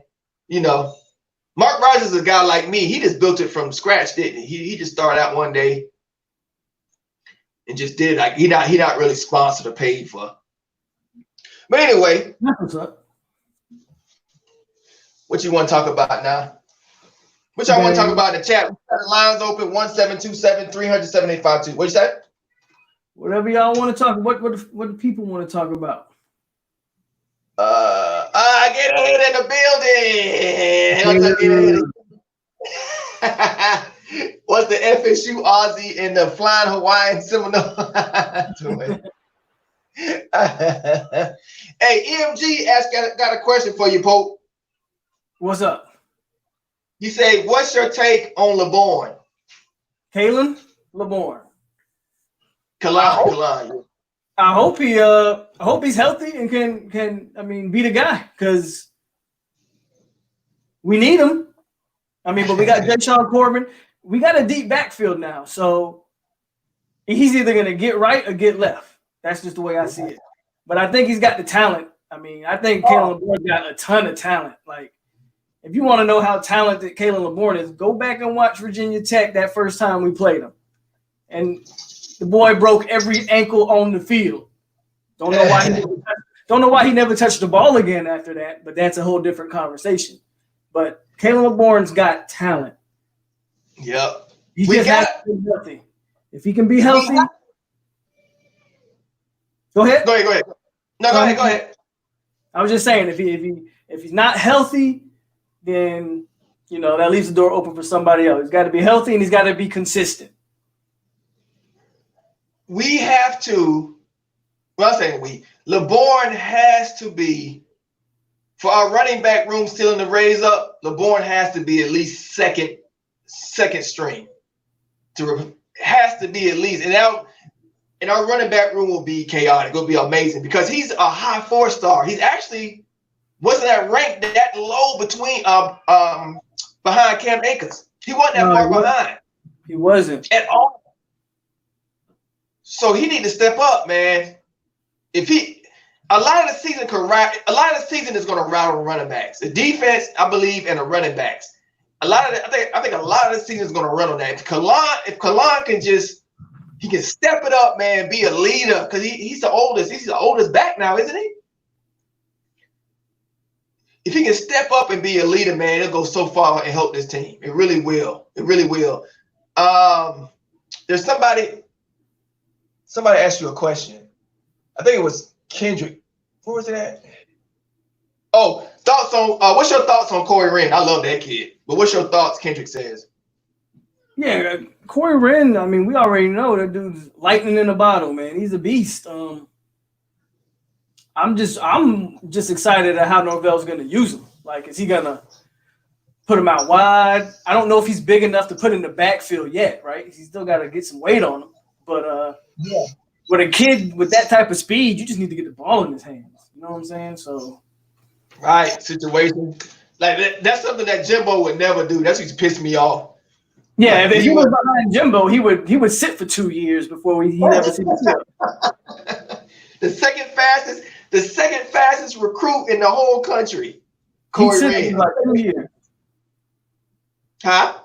I said, yeah, Jimbo would have sat him for 2 years because he don't know the route to the fastest player in the country. Some stuff. And Corey Wren said he the fastest because Corey Wren got that chip about that, because he got all the track records and stuff. Corey said, I'm the fastest. I remember talking to him. I think I said that to him. He said, you the second fastest. You don't like it. But yeah, Corey Wren's a talent, man. He gonna do some big things. Him and his dad called the show one day. Was you there when his dad called? Yeah, I listened to it. Yep. That was a pretty cool moment. That was, man. That was cool. John Shields said, I'm looking at the chat. John Shields said, who would you rather lose to, the Gators or the Canes? Neither. Neither. What are you talking about? Honestly, if I had to, man, that's tough. If I had to pick one. Oh, God. Yeah, I can't pick one. I can't pick one. I really can't pick one. Let's see. LeBron uses a decoy. Yeah, they weren't using. Yeah, LeBron hasn't been used right recently. Jimbo will put him at kick return. Yeah, he might. I think he's gonna be a punt returner. Corey Wren. I think that would be a smart thing to do. Like I said, that's a kid, man. You just need to get the ball in his hand. Right. Magic gonna happen. Just put the ball in his hand. Magic gonna happen. Yep. Norvell is very aggressive with his special teams play too. He's not like he's very aggressive in all three phases of the game. Norvell. So he's gonna put he probably will end up putting Corey Rand there. He does all types of stunts, and I've seen him at Memphis. He's really aggressive on it. So you know, like when Florida State fans, y'all can sit back when the special teams comes on the field, you're like, okay, it's going to be a punt, or it's just going to be a fair catch. You know, I'm going to go get a beer out the fridge. No, you don't have to sit there and watch. You have to sit there and watch because Norvell's trying to make something happen. Every special teams, he does. Very important. He's a smart coach, man. Like he's very. I know when I watched Norvell, I watched that Penn State Memphis game, and Memphis was the better team. Penn State just had the more talent.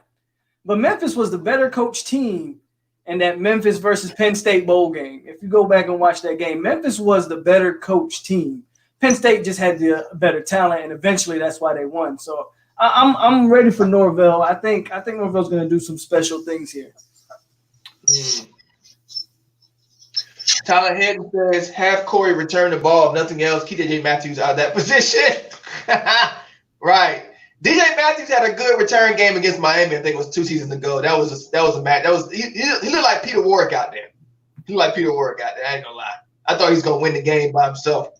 They had no answer for him. But ever since then, that's the only thing DJ Matthews really has done.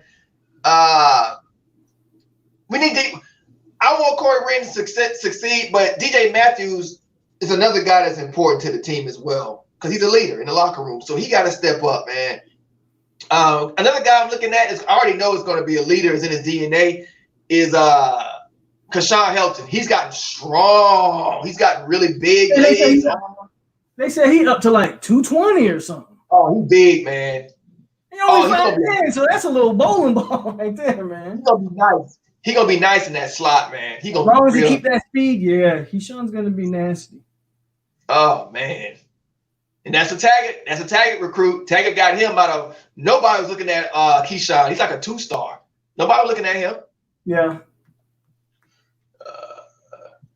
He said losing to the Gators. Key says I would say losing to the Gators would be okay for a year. Yeah, Memphis would have beat us. Memphis would have beat us last year, Kendrick. Yeah, Memphis was a superior coach football team. Yeah, they would have beat us. Yeah, they would have beat us. Matthews likes to jump and then lose yards. He said UAB could have beat us. Don't go that far. Damn. Don't go that far. Hit the like button, folks. We got TURNTTALLY. We're not Miami. We don't lose to FIU. Don't go that far. Hit the like button. We got Polk County and TURNTTALLY. We are live for you, man. We're going to do this every week, 7 p.m. Tell everybody. We're going to bring it to you, the roster updates. Next week, we're going to bring some more information, probably offensive line, I'm guessing. We'll do offensive line next week. I think that's yeah. I think that's a good thing to do. Yeah. And transfer portal. We still got 30 people watching. Transfer portal news, stuff like that. But we did get a commit today. Another cornerback, Kevin Nole. We talked about that. We chopped that up. Tyler says, who do you want to see commit? I think you said Dink Jackson. Who's your top commit? Well, I like Dink. Like I mean, there's a lot of guys I want to see commit. If I'm looking at the realistic options, I just hope they're pursuing Dink really hard, which I've heard they are. That's the guy that I would really like. 6'2" corner, 185, 4-star athlete. He's like a top 10 athlete nationally. So I like Dink Jackson a lot. Outside of Dink, I don't know if there's any really, man. Amari Harvey, there's been a lot of talk about him. He's a Tallahassee native. And but some people think he's a Gatorling, so we'll have to wait and see what's going on with Amari Harvey. But we need to get on the field. Kids just need to see what this coaching staff can do. Right. It should be coming back. I already got a quarantine for 2 weeks, so the team should be slowly starting to come back now. And then June 1st is the date everybody's looking at to start Florida State's first practice. So that's good. June 1st, not far away at all. That's right around the corner. Right around the corner. Right around the corner, y'all. Y'all still can call in live. Line still open, 1727 300-7852. I put in the chat. Line still open. Oh, Purdy said June 1st, Jarvis. Yeah. So that's gonna be, so it should be quarantining right now. And then June 1st, ready to go. Pads popping. So yeah, a lot of states are opened up. Like I saw pictures on people at bars and stuff. So it's like, okay. Oh, we got a call. I don't know who this is. I think this is Gator Hater. What's up? You live with Polk County and TURNTTALLY. FSU Ozzy and the Lion. You know, what's going on, my brother from down there? What's going on, brother? What's going on, Gator Hater? How are you two gentlemen doing? Great. What's going on, Gator? Great. Okay. Well, I am here to answer the question about who would you have to lose to. Who would you have to lose to, Miami or Florida? First, I don't want to lose to either one of them. No. But if I have to lose to one of them, I would rather lose to Miami. because Miami isn't going anywhere if they beat us. But if we beat Florida, we end their season. That's true. That's true. They have no shot at an SEC championship or nothing if they lose to us. If they take a loss on the last season, that takes out any shot of them having a national championship or anything. Mm-hmm. So, with that said, but my score is I don't know either one of them. So we're not, but if I have to lose to one of them, that's the reason is just so I can, the Gator season.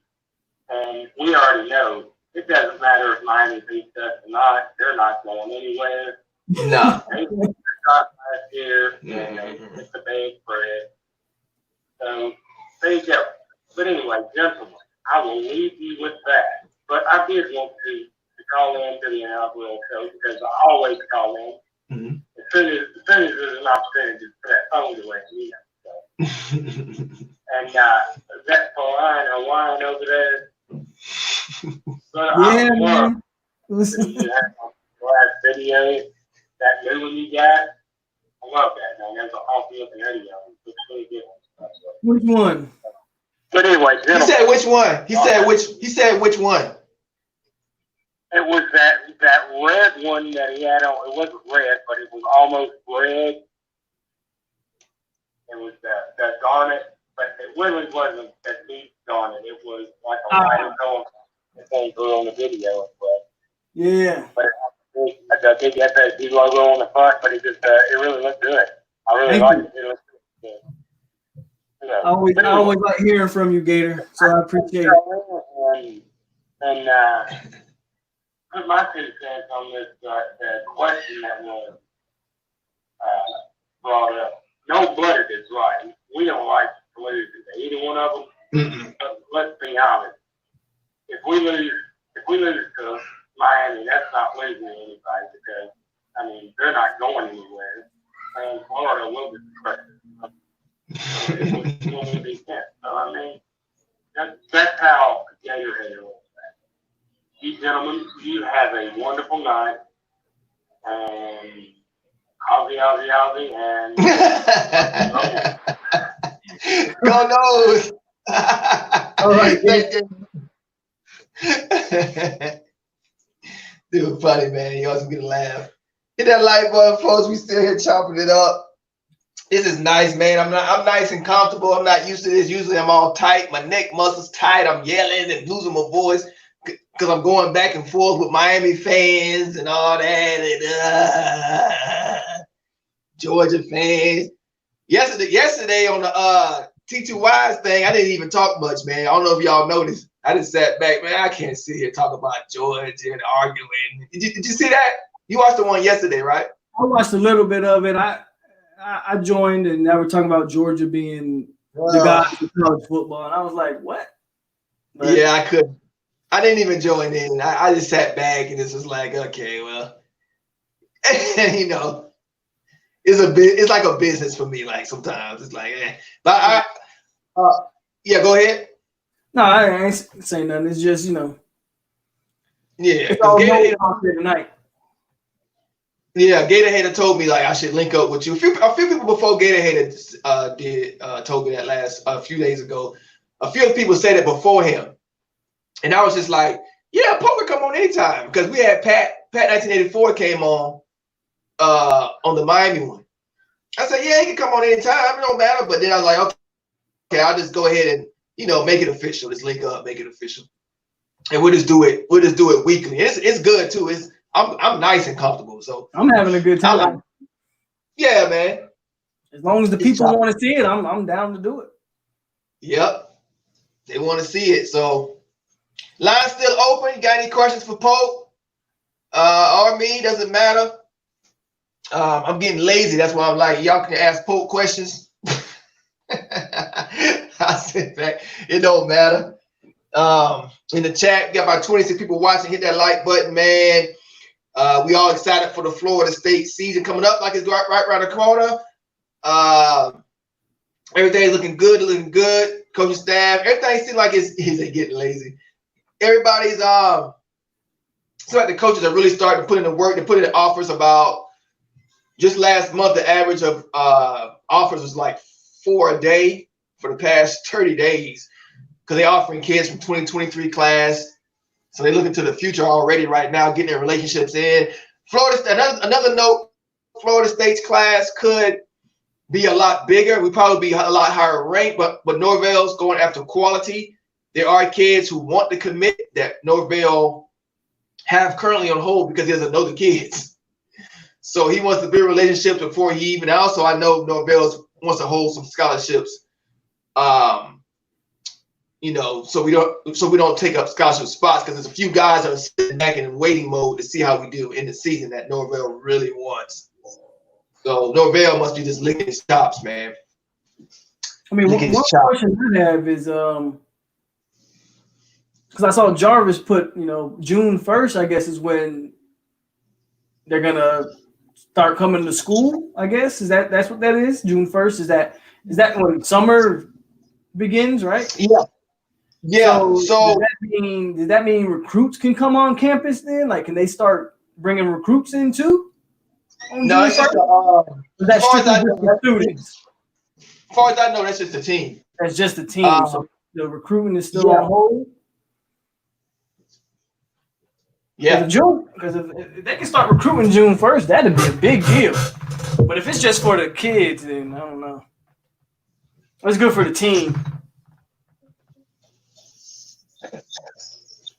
They pushed back. Jarvis said they pushed back the dead period. Yeah, they did.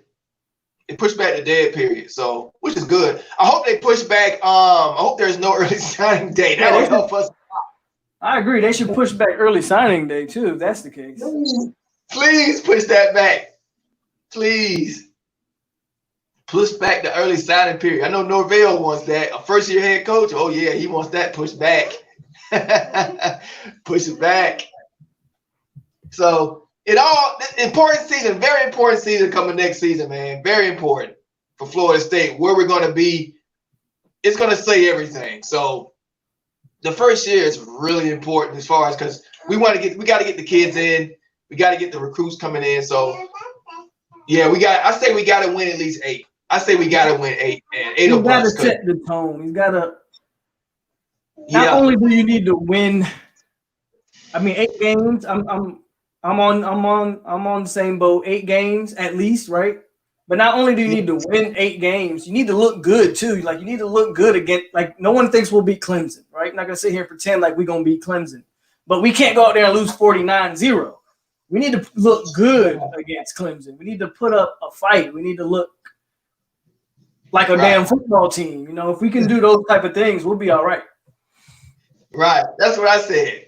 We got to have a competitive. I said 8 wins. I looked that out. You got to be competitive with Clemson. You can't get blown out by 6 scores. I say 2 scores. I say 2 scores. 2 scores. and you're not out of position. You're in the right position. You're just getting beat by higher quality talent. You know what I mean? There's nothing wrong with getting beat by higher quality talent. Just be in position, know your role and what you're supposed to do. Not be have your head shouldn't be spinning on a swivel like you don't know what the hell you're supposed to be doing. So I agree. That's sad to watch. Even against Arizona State, man. My God. In that bowl game, like, oh God, man. The thing about that bowl game, honestly, I hate to do it, but I just blame Black. I just blame James Black. I thought like defensively, they looked about as good defensively they had looked all year. They looked like a decent coach team in that game. Blackman just was Arizona State's best football player. So yeah, we should have won that game. Yeah, we should have won. A lot of games we should have won. We should have won at least like 3 more games last season. We should have beat Boise, Virginia, Wake. Oh man. I don't even care. I don't even care about how badly coached the linebacker play was and the defense of that game at Boise State. The offense should have. I feel that you put up 30-some points in the first half. The offense should have put up 60. It's just that Kendall Browse got too predictable. We should have won that game like 60-30. It's just that Kendall Browse offense is just a one-trick pony. That's what happened. One-trick pony. Yeah. When you have 2 seniors fighting over a fumble and neither one of them get it. Oh God. That would have won the game. That would have sealed the game. So I'm glad those guys aren't on the team anymore. 2 seniors fighting over a fumble. That's ridiculous. That was the most ridiculous thing I've seen in so long. He was trying to pick it up. Dante was trying to pick it up and run it for a touchdown. Like, come on, man. Bruh, you fall on it. Just fall on it. God dang, man. Oh. A lot of issues last year.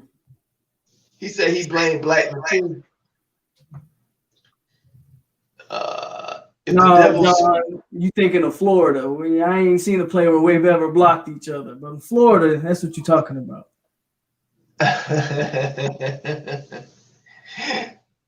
Brown started to get cute with the play calling. Yeah. I'm glad he gone, man. Mississippi, Ole Miss can have him. I'm glad he gone. Or wherever he is, Mississippi State or wherever he is. I think Brown's with the Arkansas. Arkansas? Whatever. Coach Clemens with the Ole Miss. Oh, okay. That's a good. Oh man, he gonna love it in Ole Miss. They got the big bodies for him. He gonna love that job. That's a good pickup for Ole Miss. That's a good pickup. Arkansas, nah. Arkansas. Oh, Kendall Brown. I don't never want to see a spread offense. I don't want to see none of that. I don't want to never see that at Florida State again, man. I never want to see that crap. Never. I want pro style. That's it. I learned my lesson. Learned my lesson. I got all excited because I was watching those Baylor and Texas Tech and all those teams like, oh, high flying offense. Yeah, because there's no defense in those divisions. I was about to say, in those conferences, they don't play defense. So those offenses look amazing. I had to learn the hard way. That mess in Miami think they gonna be doing that. Miami think they little spread offense is gonna man, not in the ACC. No, we play defense over here. I hope King do. I hope he's what they think he is. I mean, he's not a bad player, but I don't know. I don't think he gonna do anything. I think Miami gonna struggle, man. No, that's why I try. Huh? I think the Eric King is gonna be like when we had got Everett Golson. Right.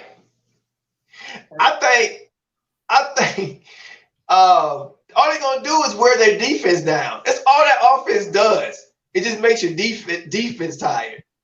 That's all it does. If you ain't scoring, you have to score points. You have to because your defense is going to give up points just because you're taking how much are you taking off the clock? As soon as the defense comes off the field, if you go 3 and out, Oh man, you're screwed. You playing catch up. You playing catch up. It's bad.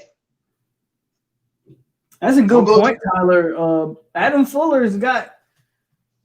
He knows about that offensive coordinator over there in Miami. They played each other when he was at Houston. Adam Fuller's at Memphis, so they know each other. Mm-hmm. They said Memphis shut that offense down too.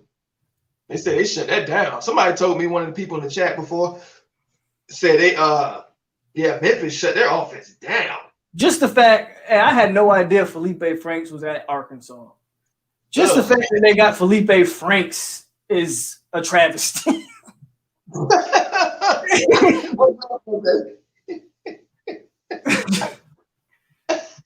Oh, that guy was so bad.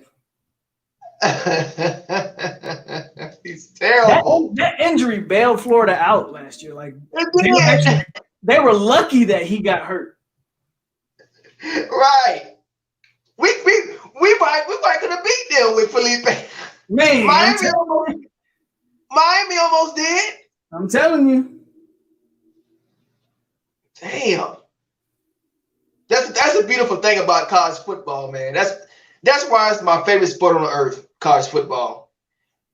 The upsets, anybody can get beat. Anybody. I've seen the biggest, craziest upsets growing up. Anybody can get beat any given day. Injuries, when the injury happens, some dude comes in and you don't even know. He's like some low-rated walk-on and he's better than the person that got injured.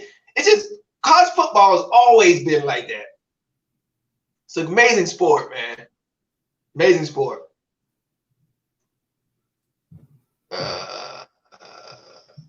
He put up 48 points on Memphis. 2019. That's right. I don't know why I said Houston. It was SMU. He's from SMU, yeah. Oh, okay. Oh, that's not a shutdown of offense then. No, it sure wasn't.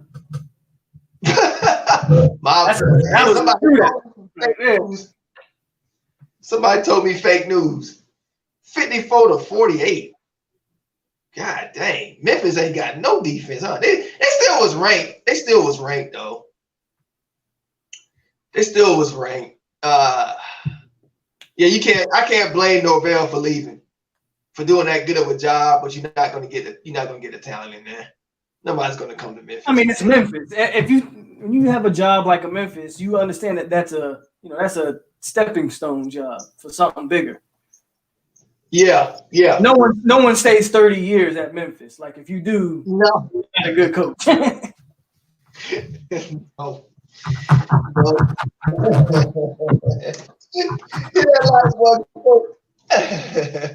Hit that like button, people. We still got about 25 people watching. So if y'all want to have any questions, y'all want to call in live, we still be up here for a little bit longer. 172-73-75-2. We're gonna do this every week, 7 p.m. Yeah, we better win 8. Sad FSU fan, we better win 8. I can see the fans being okay with 7 because we haven't won 7 in I don't know what 3 years. We just need a winning record. You know what I'm saying? Show some progress.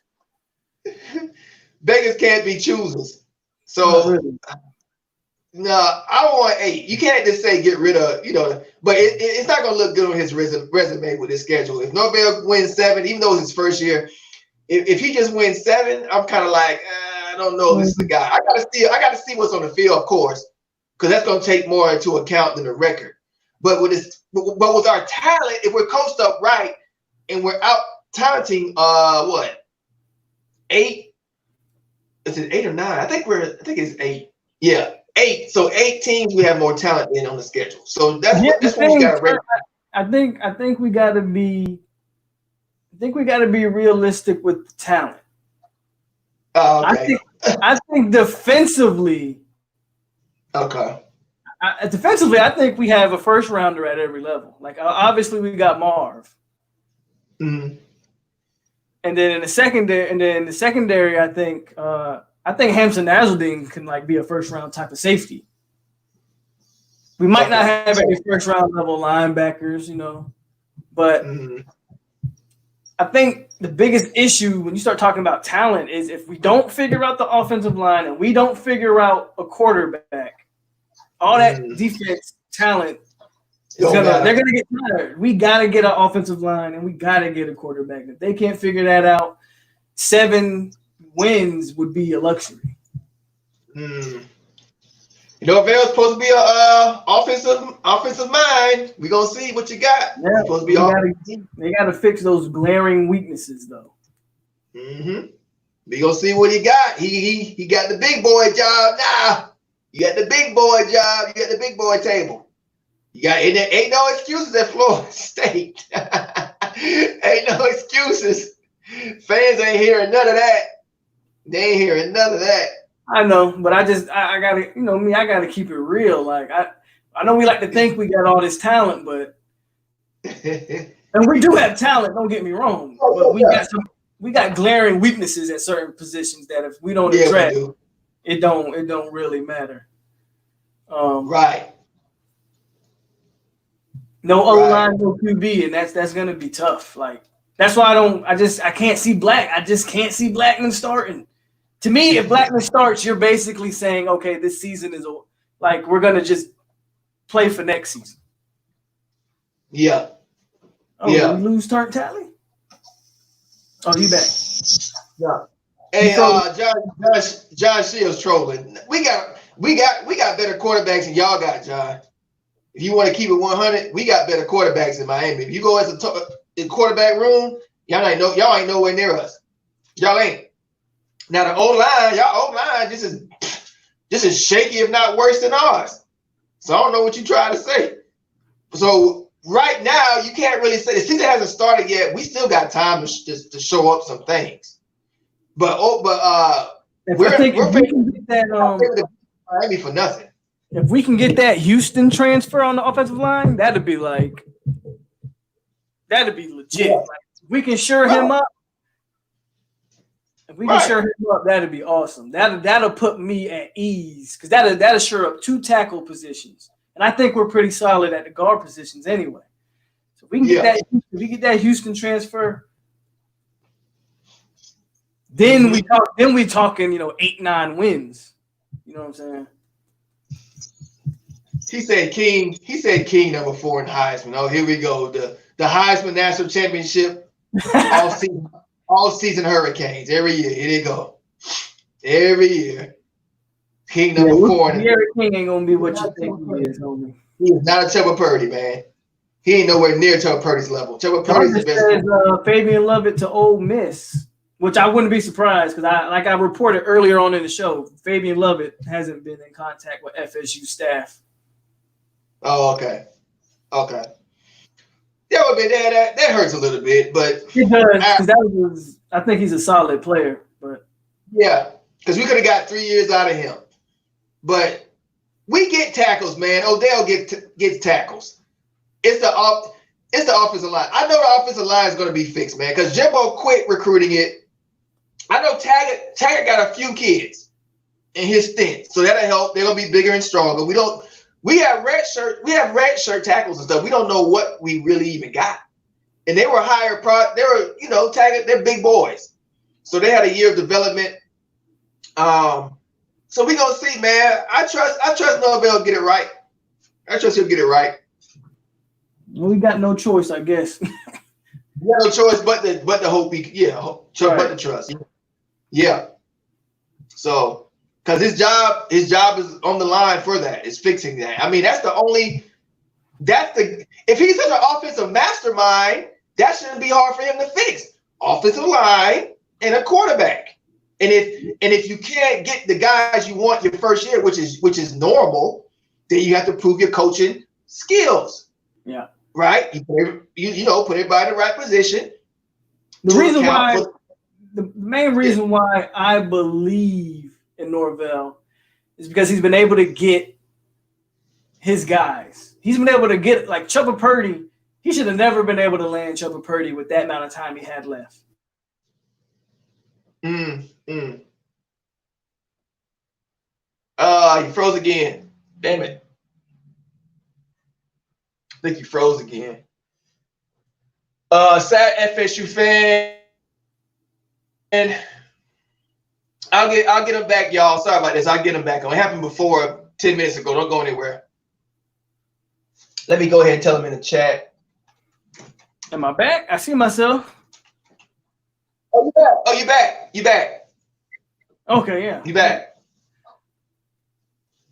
You back? Go ahead and say what you froze again. Are you freezing again? No, you good. You good. You good. What was I forgot what I was saying. I know you probably got cut off a long time ago. Didn't know it. I forgot what I was saying. Let's see. You're talking about Norvell. I think I was saying just that the reason I believe in Norvell's abilities is because he's been able to land his type of players, right? Get a Chuba Purdy in like 1 month when you weren't even recruiting them at all. You know, like that guy was committed to Louisville. He had no reason to come to Florida State, but yet you pulled it off. So that type of thing makes me believe, you know, Norvell can get it done. Yeah. They're saying Trask is the best quarterback in the SEC. Really? They fell off that.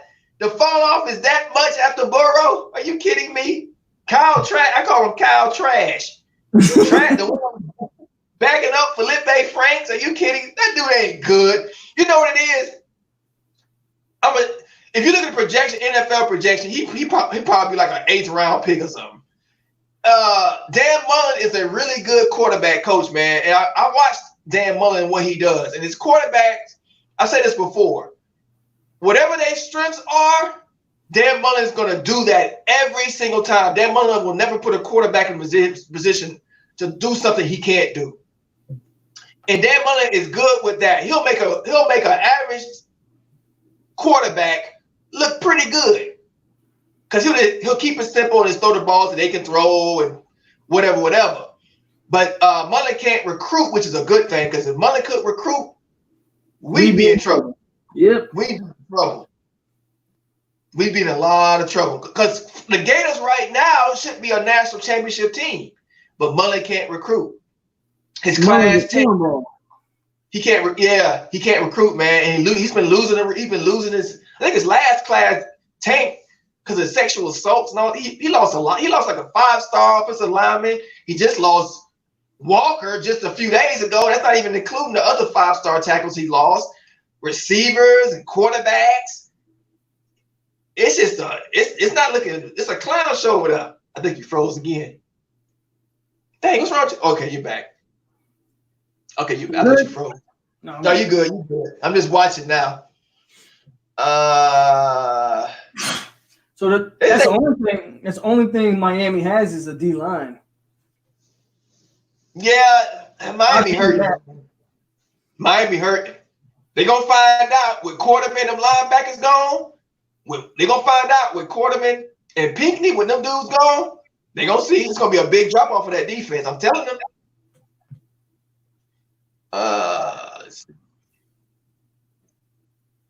Mullen schemed him pretty good. Yeah, Mullen's a good schemer. Mullen's a good schemer, man. I'm not saying he's a decent coach, man. I'm not.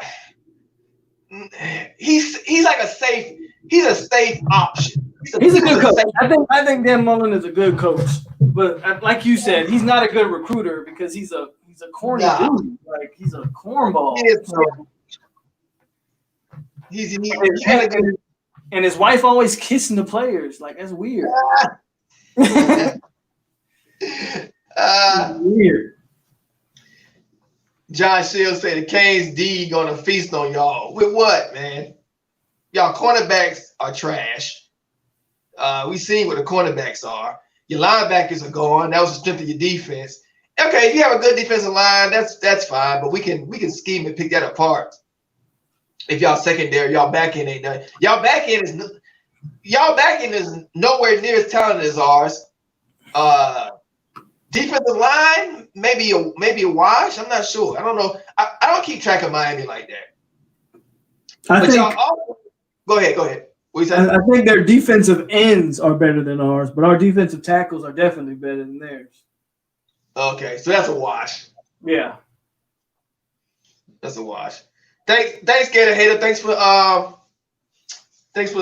tuning in with us tonight, man. We're gonna do this every week. Thanks, Gary the Hater. Dan Mullen is a good coach, sad to say. I remember he had Mississippi State ranked #1 in the AP rankings for a couple of weeks. Oh, Mississippi State. Okay. Oh, boy. John bringing up last season.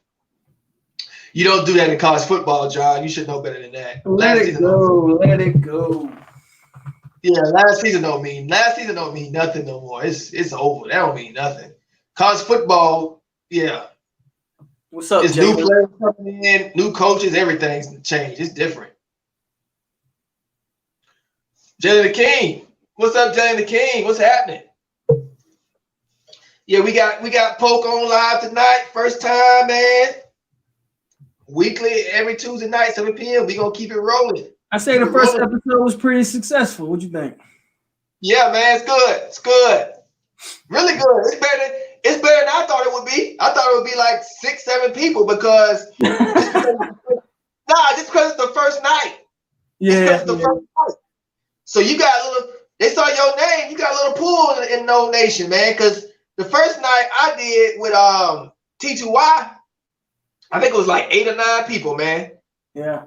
So this thing and now me and T2Y last stream was like 30 people. I think it had like 400 views because we consistently been doing it for about like 7 or 8 shows. So that tells you if we consistent with this is the first night. 30 people plus. It's a good turnout, man. I'm glad the people turned out for it. Hey, it's the first night. I didn't expect this. I didn't see this coming. The first night. Yeah, that's good, man. I prefer this to the TTY. Yeah, because of course, because it's Nole. It's all Nole. It's all Nole blood. Yeah. So, yeah, I like talking trash and trolling. I like being around the other schools and talking. But after a while, it does get kind of mundane. It starts getting kind of like, But this would be a good balance for me. But yeah, after a while, it does get kind of like just argumentative and all that stuff. And, I mean, the thing about it is you kind of end up talking about the same stuff all the time when you talk about the Canes. Right. You and TTY that podcast that'll be real good after like the Seminoles and the Hurricanes play or before the game. Yeah. That'll blow up. That'll be huge. Like after the game and before the game, that'll be a great show. Yeah, it will be. Yep. He said, No Bloody said, Mr. Polk, where'd you get that flag? Amazon.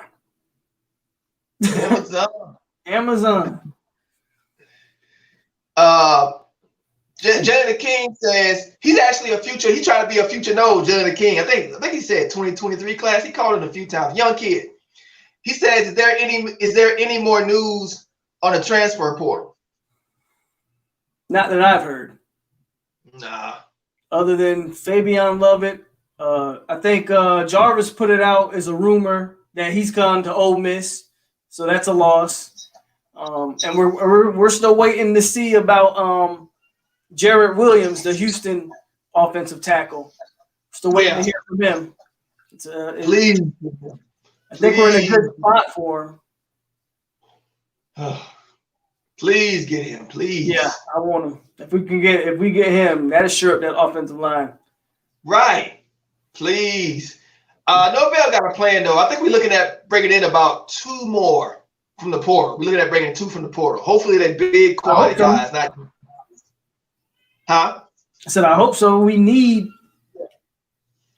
That's what word on the street is. 2 more. He's looking at bringing on 2 more offensive linemen. Probably tap. Bring in 5 if you can.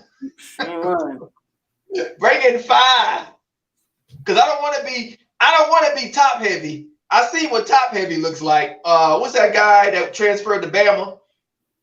That offensive lineman that we actually looked kind of decent when he was on the field, but that was rarely when he was on the field. That we had? Huh? We had him? Yeah, he was like the #1 lineman in the country. He went to Bama. He transferred to Bama. They went to Bama. Landon Dickerson. talking about Landon Dix. Yeah, big softy. But yeah, he was when hurt. He was hurt the whole time he was here. Right, he's soft. He went to Bama and got the steroids. Yeah, he was fine over there. He was crying about how Florida State, they're not running the program. Just with the Saban crying and complaining about it. I'm like, dude, you only played 9 games in 3 years. But my point was, I don't like when the offensive line top heavy because I want a few bodies. I want depth. I don't just want a dude that's gonna get hurt and then the next guy below him is like falling off a cliff. You can't even. That was the problem with when we had Juwan Williams starting at left tackle. They put so much faith into him that the fact that he was so sorry, we had nobody behind him that could even pick up any slack. They put all the stock into Juwan Williams, and he might have been one of the worst college football players I think I've ever seen. Yeah, man, this is the worst offensive line I've ever seen in Florida State, period. It's not even close. It was I didn't realize how important offensive line was until the last 3 years. I never looked at offensive line because we always had one. So I'm like, I don't care. And now I'm like, oh my God, this is what it looks like without one. Hey, Rose FSU, he said that Dontavius Jackson get picked up by any NFL team. Look at my face.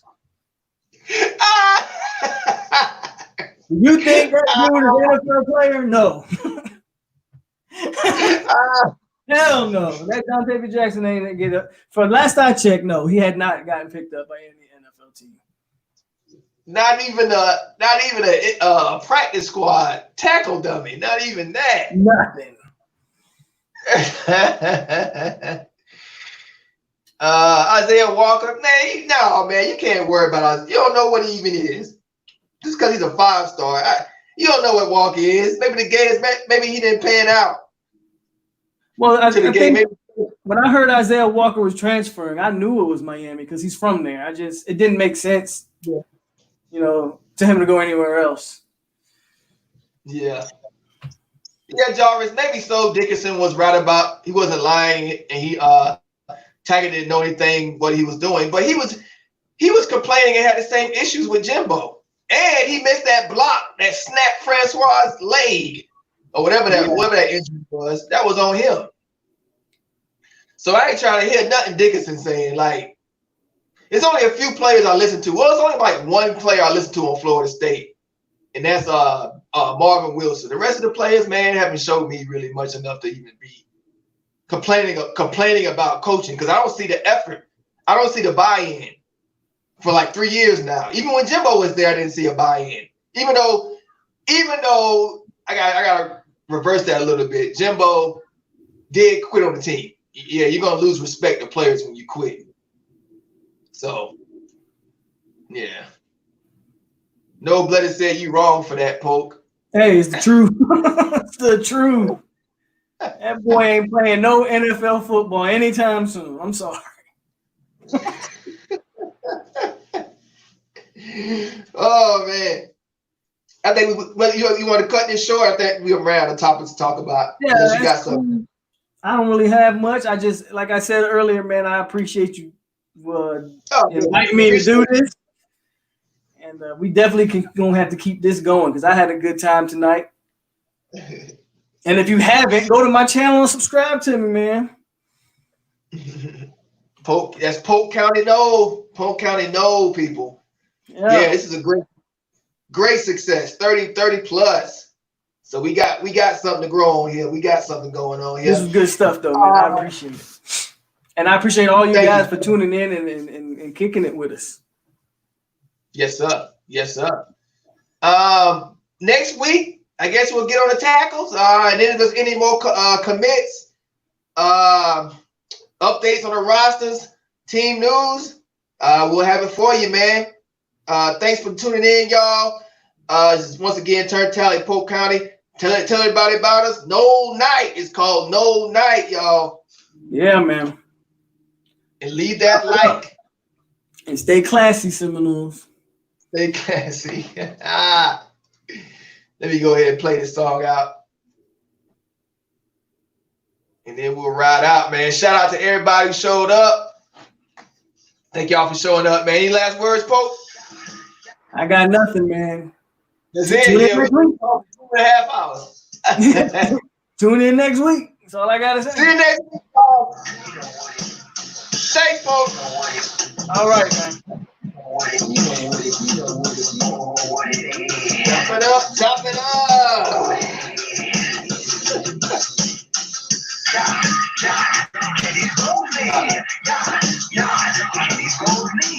Peace out.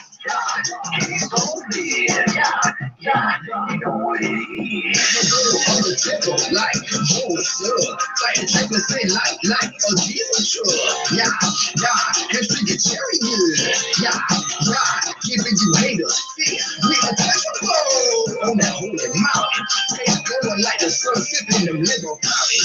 Going symbols and fruits, to the maker. Yahweh, most almighty power, the creator. The Babylon, the what we get. This is fast out a team and then you said it. Elijah, we made a fire. That's what someone down the front, only my fitness was quiet. Isaiah 43:11, one beside her in heaven. And yelling men beside us, call my brethren. Talking up rising high coast, keep the shoes. This pop, we got variables like on repeat. Call it shoot high, first two harvest words. So when she's not high, it's time to reach. And a mission from the Father to make the system topple with a heartbeat of pit and the holy gospel.